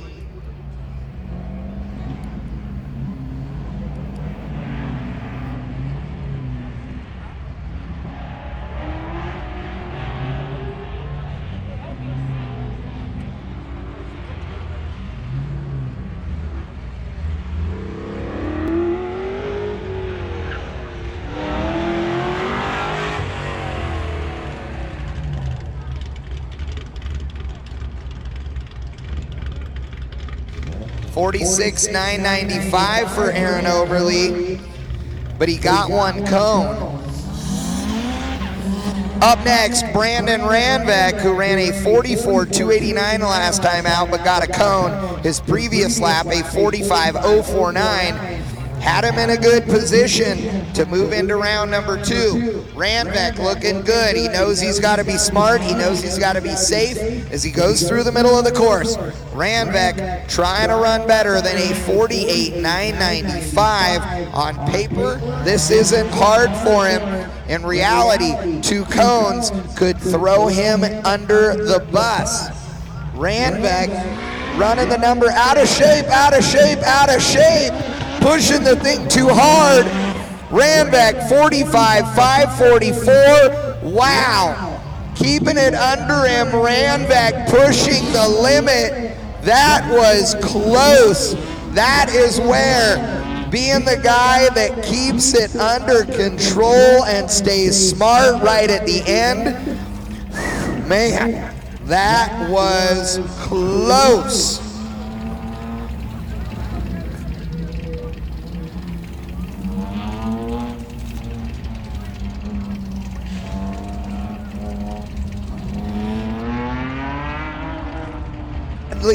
Bradley Yonkers behind the wheel of the BMW, back out there, trying to run another 44 like he did last lap, a 44.993. Little bobble there, runs a 48.531. Wow.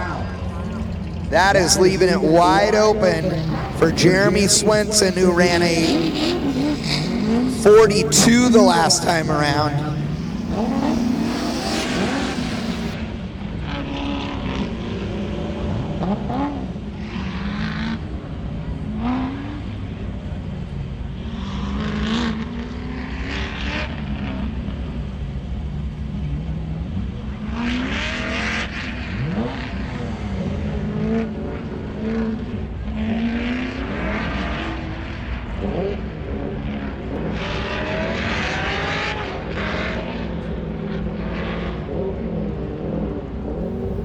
Swenson needs to beat a 48.531. Looks like he's got it, 43.596. Swanson in the number 3 car, moving on to round number 3. Joe Gregory, car number 1, going up against Danny Pop. Gregory has been a 46.0 this evening.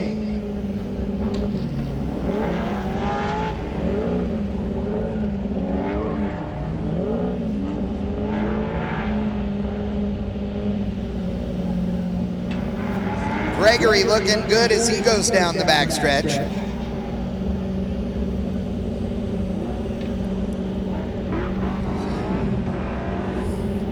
Gregory trying to run a big number, runs a 45.140. 45.140. Danny Pop ran a 43.2 the last time out. If Pop gets a cone, Gregory's got a shot. Otherwise, he's got to hope that Danny slows it down quite a bit. Pop hit a lot of cones yesterday and this morning. We'll see if he can keep it clean right here. It has not been a model weekend for him so far. But Danny knows how to rise to the occasion and go fast.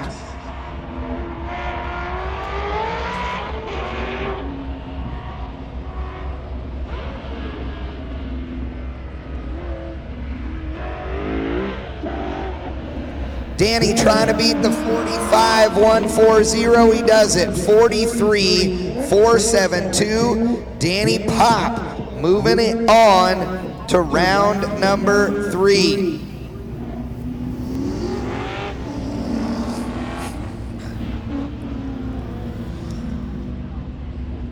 Ryan Matthews behind the wheel of the 69 Camaro ran a 46.166 last time out. He's going up against Justin Peachy.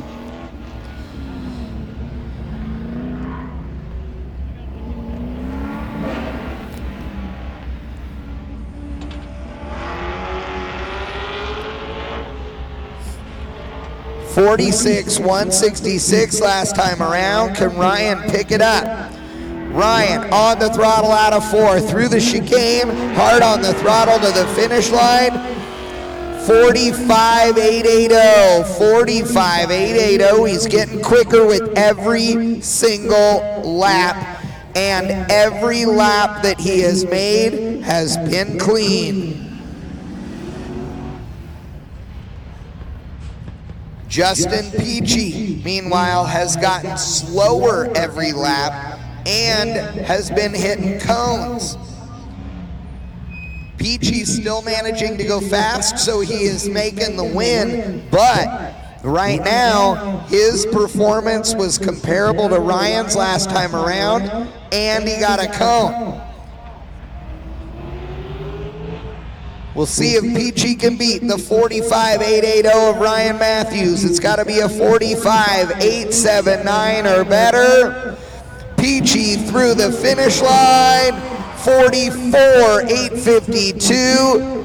Justin Peachy taking the win and moving on to round number 3.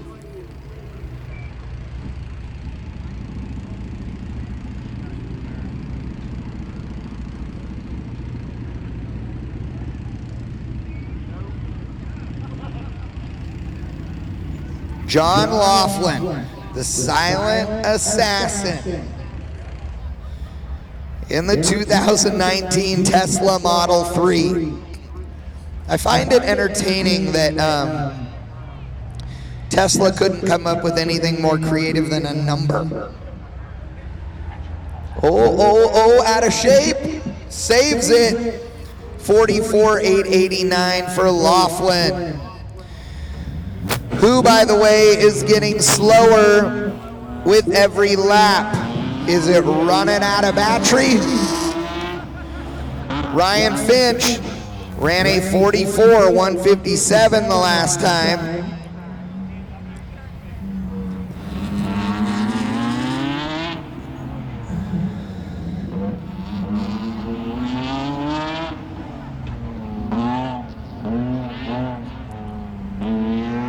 Finch needs to run better than a 44.889. He's your number one qualifier. Sounded like you missed a shift out there.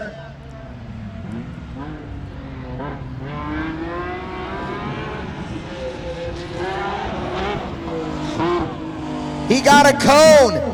Oh no, Finch with a 44.734 and one cone.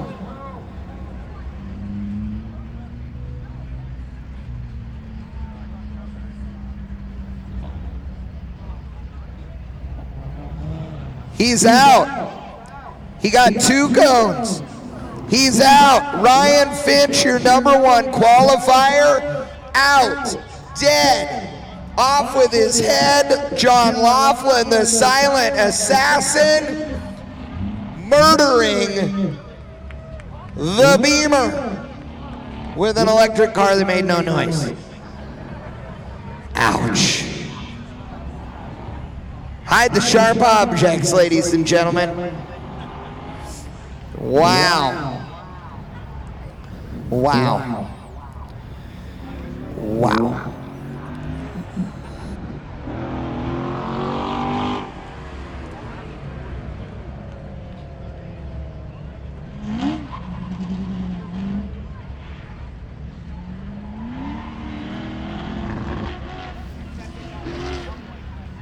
Wow, all right, out on track.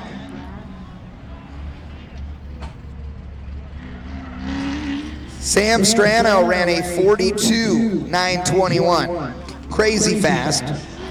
42.921. 1 second quicker than the last lap that Paul Curley made. But Curley is out on track, trying to run the number. He keeps bouncing this thing off the limiter, or something's wrong with the tune. It is not a happy camper right now.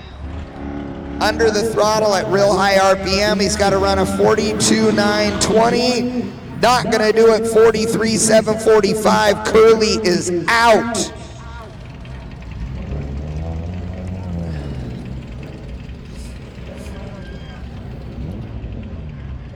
Jeremy Swenson, 43.596 the last time around.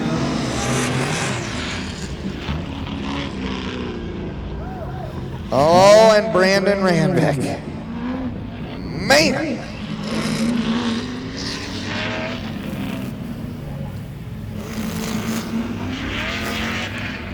Swenson, 43.596 the last time around.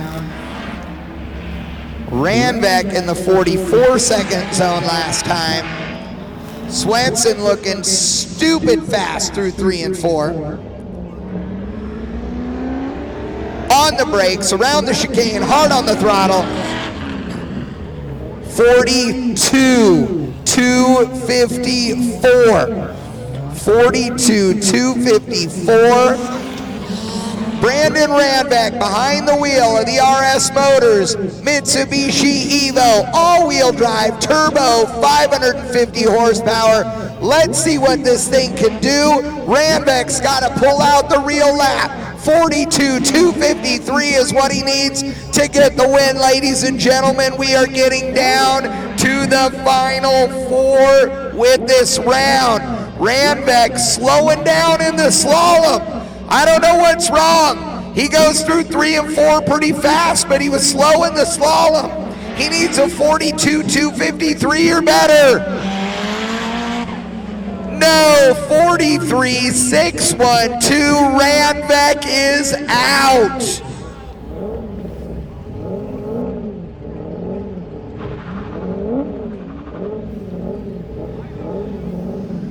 Justin Peachy going up against Danny Pop.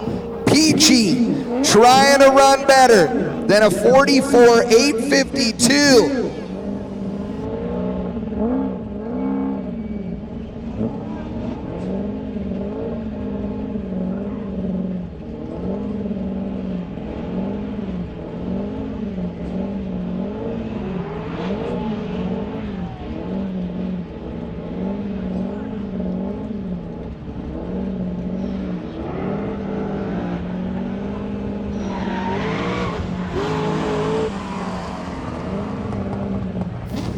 43, 391 and 1 cone. Justin Peachy has got to start crossing fingers, but Danny was just out of shape right there at the start. Peachy got 2 cones. He is virtually assured that he is out. Danny Pop is going to have to mess this up bad. Oh, look at all the sparks coming out from under Danny Pop's car. Pop's car having issues. There are sparks coming from the bell housing area.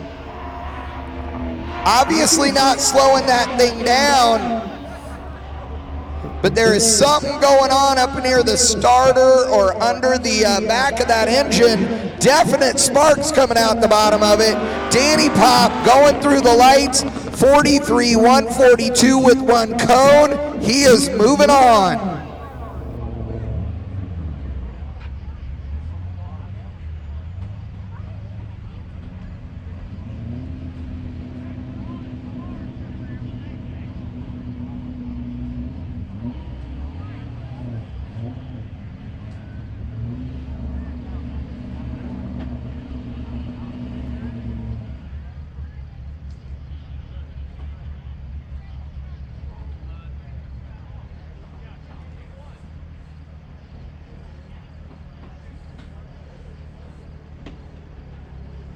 All right, ladies and gentlemen, we have a couple of minutes before we go into our final 4.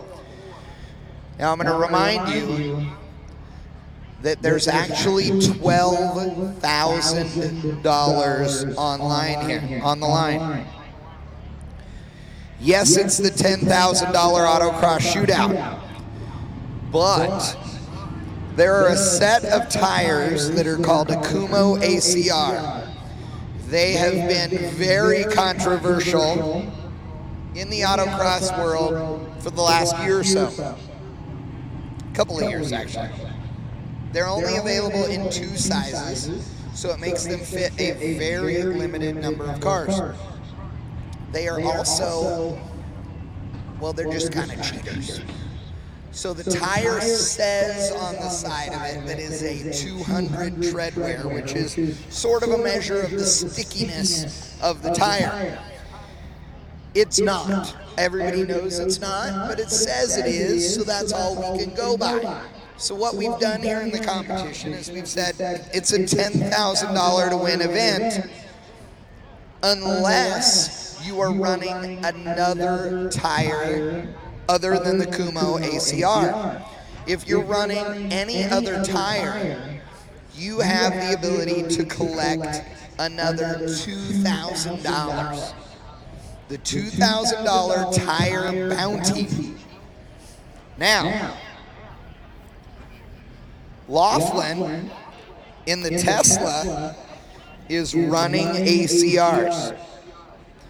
Car number 157, he's all the way into the final 4. He got here because of 1 car broke, and he beat everybody, but still, he got a bye run in 1 round.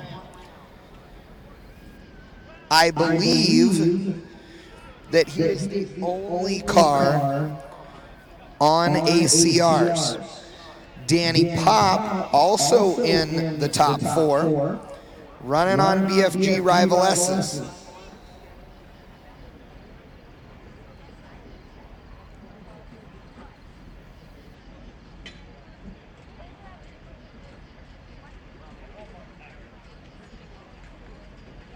I am not sure what tires Jeremy Swenson is running, but he is car number 3.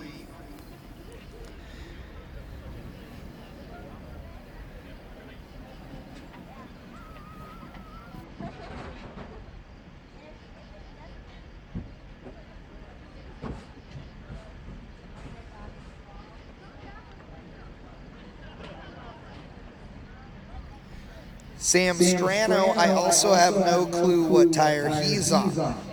So I do know that Laughlin is on ACRs, Pop is not, but Strano and Swenson may or may not be.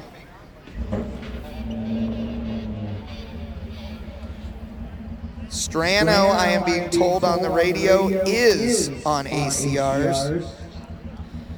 So He can't win the 12 grand. Pop can win the 12 grand. And Swenson, I do not know. So, ladies and gentlemen, we have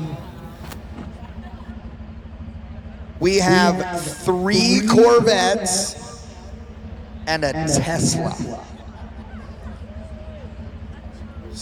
Wow.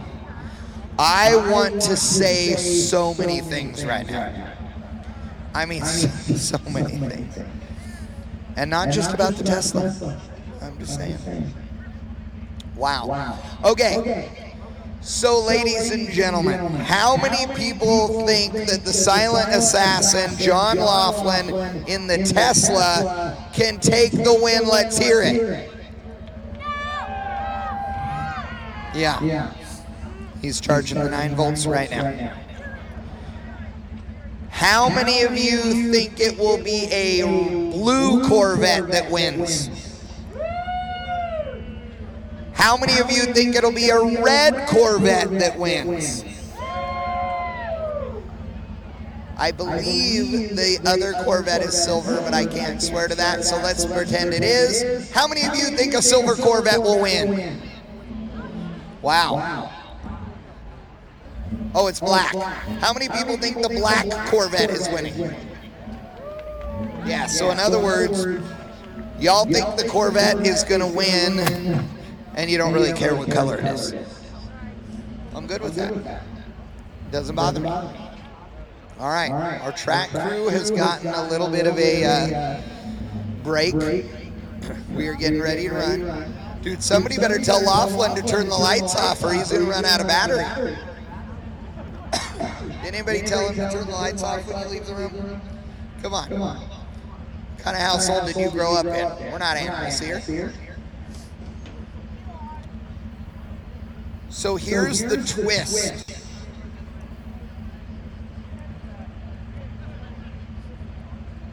Here in a few minutes, we are going to unplug the scoreboards. We are going to unplug the scoreboards so they don't know what they have to run. Now, I'll tell you guys after they leave the starting line.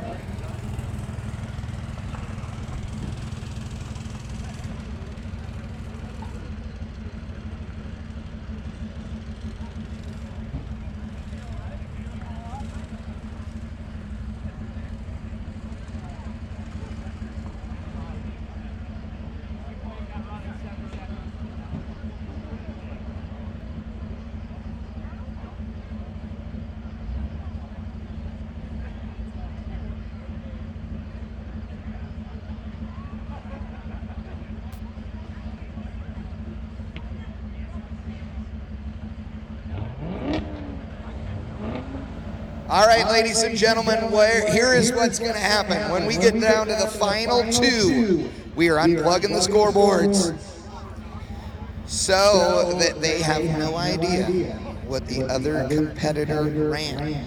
Unfortunately for you, I also will not be able to tell you what they ran until the other person has left the starting line and at least took off a little bit so they can't hear me.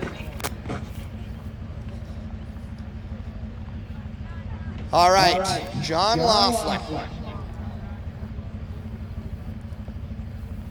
the silent assassin in the Tesla, car number 157, changed tires yesterday to ACRs.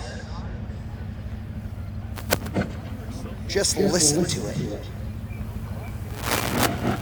The brakes are squeaking now. Hey, you know what we should do?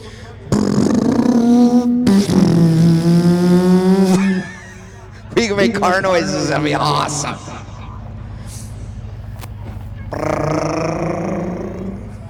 Oh my God, what we should have is we should have Hoback revving up the little van as the Tesla goes. All right, Laughlin trying to run a number. He's running Sam Strano. He goes through the lights. with a 44.033.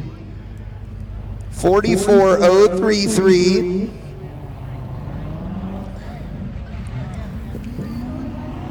Sam Strano ran a 42.9 the last time.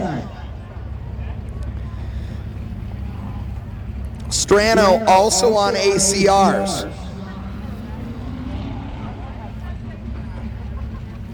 Can somebody tell me whether or not Swenson is on ACRs? Oh no, Strano got a cone. He's got to run a 42.032 or better to take the win.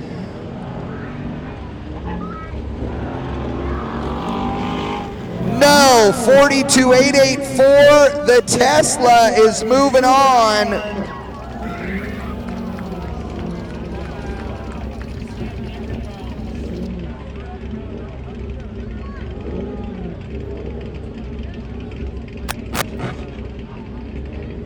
Jeremy Swenson, last time out, ran a 42.254.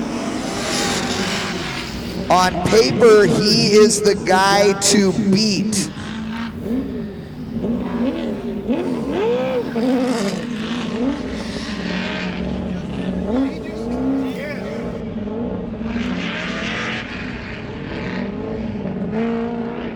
Hey, Stacy Tucker. You tell him to, if he spins the tires again, he's out.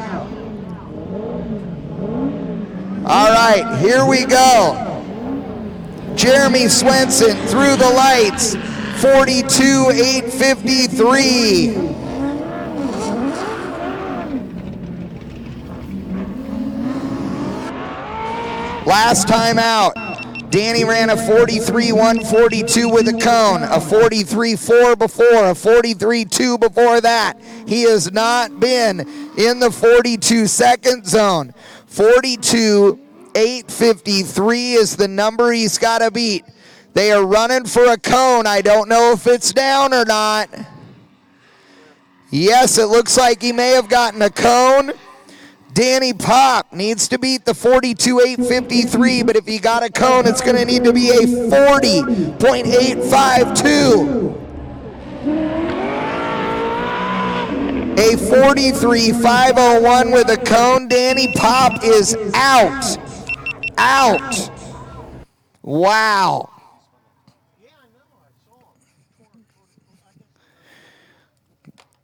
Danny Pop beat by Swenson. It is now Swenson in the red Corvette versus Laughlin in the white Tesla. Wow.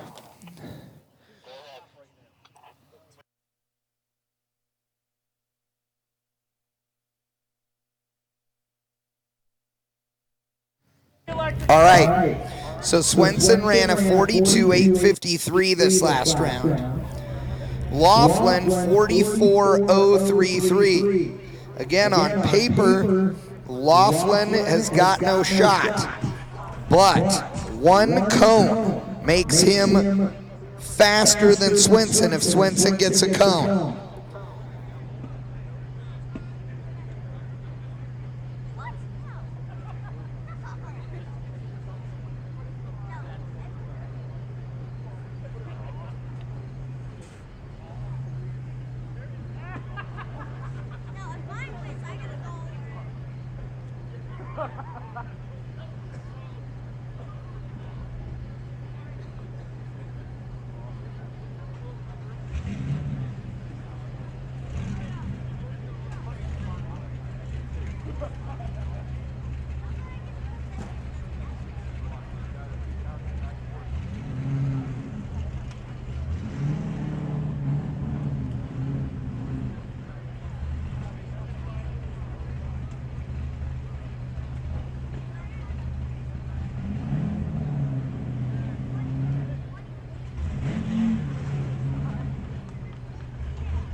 All right, ladies and gentlemen, this is it. This is an ACR tire on Laughlin's Tesla versus a non-ACR tire on Swenson's Corvette. Ladies and gentlemen, this is the final round.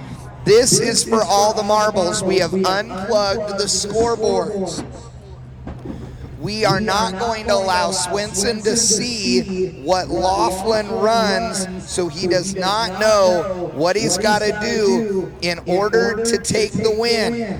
Laughlin's best lap of 44.033 last time around. The Tesla is on the racetrack.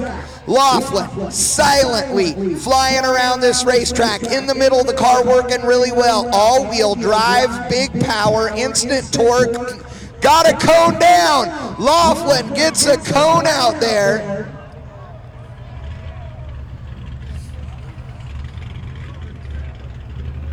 Laughlin on the backstretch. Man, he is hauling the mail. I guarantee you he turned this thing all the way up, trying to get the win. What's it gonna be? You're gonna have to wait.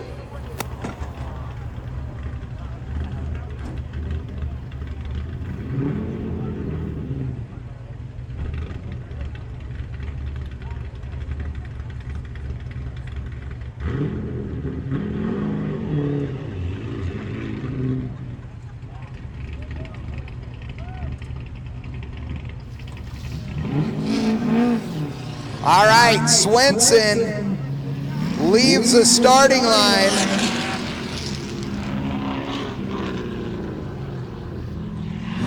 Oh man, I'm telling you, Swenson's been as quick as 42, 254. He's cleared through Corn Dog Corner, over the hill, and through the woods to grandmother's house he goes. Down the back stretch, through the slalom, he's trying to be safe, but he needs to be fast. He knows that Laughlin got a cone. He knows that Laughlin got a cone, but Swenson clean through the finish. Ladies and gentlemen, this is going to be the stupid closest race. I cannot believe this. I am telling you right now, holy wow. Dude, this is within 8 thousandths of a second. I'm not kidding you. This is an 8 thousandths of a second race. Wow. 8 thousandths of a second.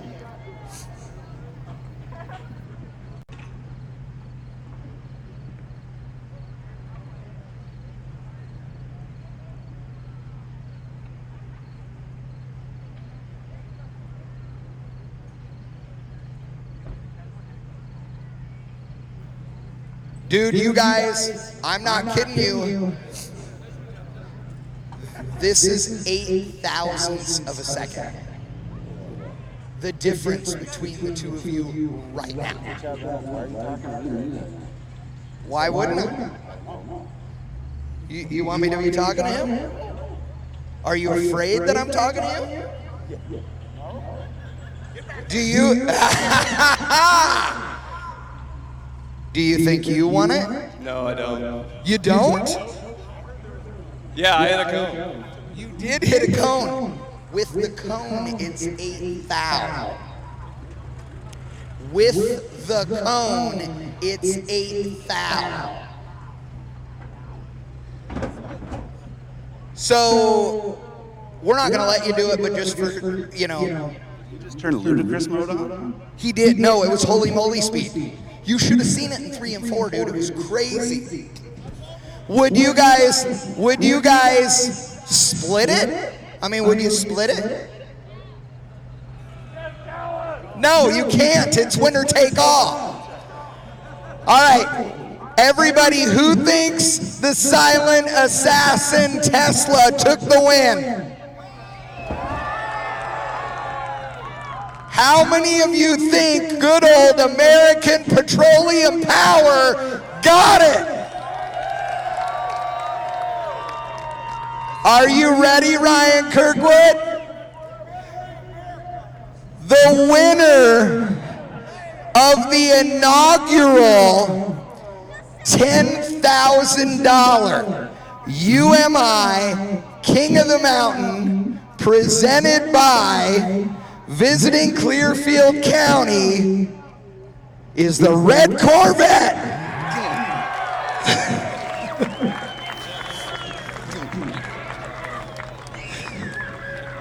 All right, ladies and gentlemen, here's the numbers. After the cone penalty, 44,623 for the Tesla to 44,615 for the Corvette. 8 thousandths of a second. And what tires are you running? Whoa. Sponsor stepped up to give him another 2,000. Viking is, oh, dude. Oh, you are on the Kumo. So you get 10 grand, but Viking's giving you the 2 grand bonus. Swenson, you are the dude. Anybody you want to thank on this one? Yeah, everybody, man. Why don't you guys all sit down? This is going to be a little while. And if I don't cry.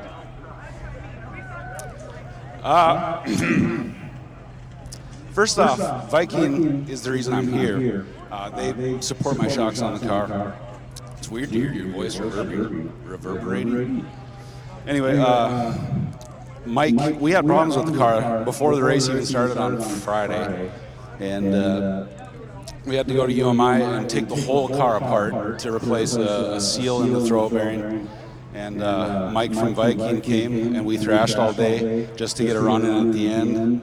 And it was good enough, I guess, to get to here. The rest of the guys, everybody that was pushed out came to help me. It was awesome. Anyway, thank you, Viking. Thank you, everybody else that's on the car. You know, we talked earlier about how we expected a victory lap and maybe a burnout. I'm just saying. I think people want to see some tire smoke from the Kumos. These Kumos are pretty grippy. I don't know if it'll happen, but I'm going to try.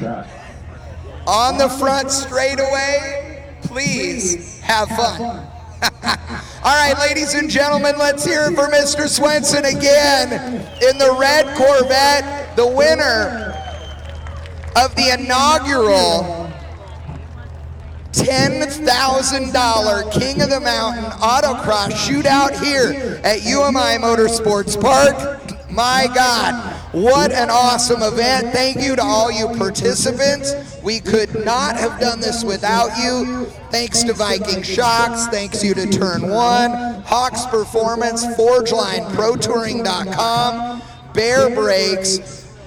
Wow, the list goes on. Visit Clearfield County. What an amazing place. I gotta tell you, ladies and gentlemen, up on the hill, everybody down here in the grandstands, I've been all over this country, all over the world to great racetracks. I am very fortunate to do really fun stuff. And I gotta tell you, I love this place, I love this town. The people here are great. Thank you so much for supporting it as we watch. Swenson's gonna go out here and do some donuts and a burnout or two on these ACRs with the flag. Let's hear it for him, ladies and gentlemen.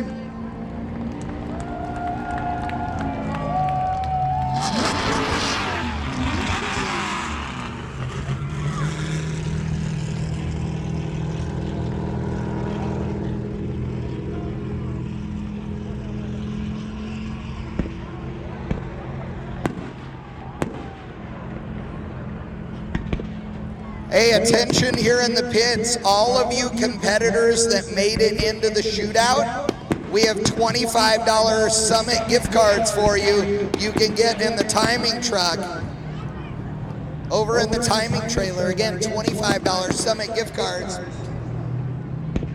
Okay, that's pretty cool, fireworks, I like that.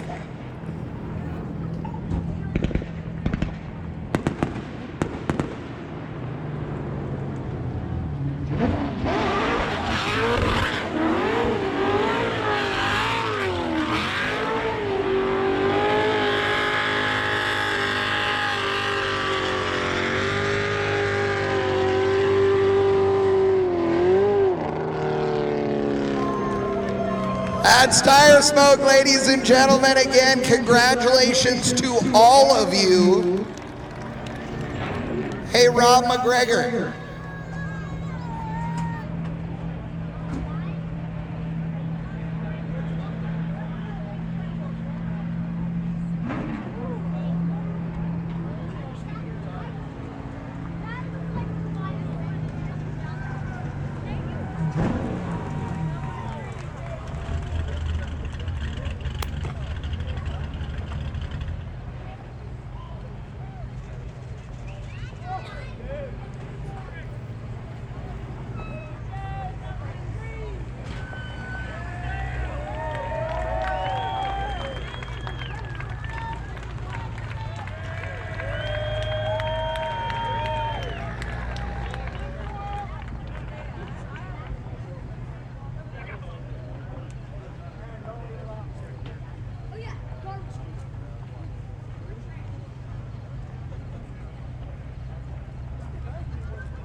Look at that big check. Oh, I've got streamer. What do I do with these? Oh, pick me. Oh, twist. And it just blows when you twist. Okay?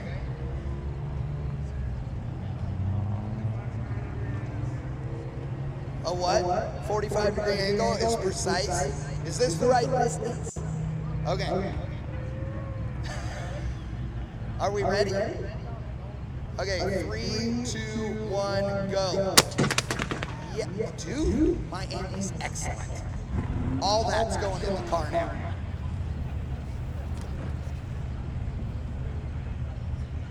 Who brought the weed blower? Because we got some stuff on the track. That'd be awesome. Dude, congratulations, Jeremy. Hey, but Ryan, before you go anywhere, I did not do this, but we have something special for you guys. So all of you competitors that are out there, I know some of you are putting your cars away. This was actually the brainchild of Rockin' Rob McGregor, who's standing up over there. You know, this is a special event. It means a lot to you guys. I know it is like family here for you. I know that seeing everybody 4 wide going around here brought tears to your eyes. I know that you and Ramey and everybody here, Alicia, the entire staff, everybody wearing a UMI shirt has really worked really hard. We wanted to say thank you. This is an amazing event. Everybody here signed this cone. We hope you will display it proudly at UMI and understand that this event means as much to us for you allowing us to be a part of it. It's a special deal, and Jeremy, you are the inaugural winner. Everybody else will be second or third or fourth or whatever. It means a great deal, I know, to you. I know it means a lot to you. It means a lot to the rest of us, so thank you for doing this. Really appreciate it. And that's it, boys and girls. It is all in, all done. Drink a beer, drive careful, have fun. You don't gotta go home, but you can't stay here. Okay, you can stay here. You can leave your stuff here tonight too and pick it up in the morning as well. Somebody will be here. If you're first, sweep up the straightaway.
Ladies and gentlemen, we got a couple of words from Brad Long as well. You know, he had Macaulay driving the Miata. Very cool deal this weekend. Brad, what do you got? I'm going to tell you what, Jeremy Macaulay, my buddy, where you at? We raised about $3,500 for spina bifida. Regardless of the outcome, I'm not taking away from this guy here. If he wouldn't have took down that Tesla, I'll tell you what, I'd have been crying. But we got that $3,500, buddy. And Ryan from UMI offered a $1,300 check to spina bifida research. We won, buddy. Thank you. I think everybody won this weekend. What a great charitable weekend again, everybody. Thank you for coming out. Please be careful going back to the hotel or home or wherever it is you're going. I'm Chad Reynolds with Bank Shift on behalf of the entire UMI family. Thank you for being here. University of Texas. And the University of Texas. Yes.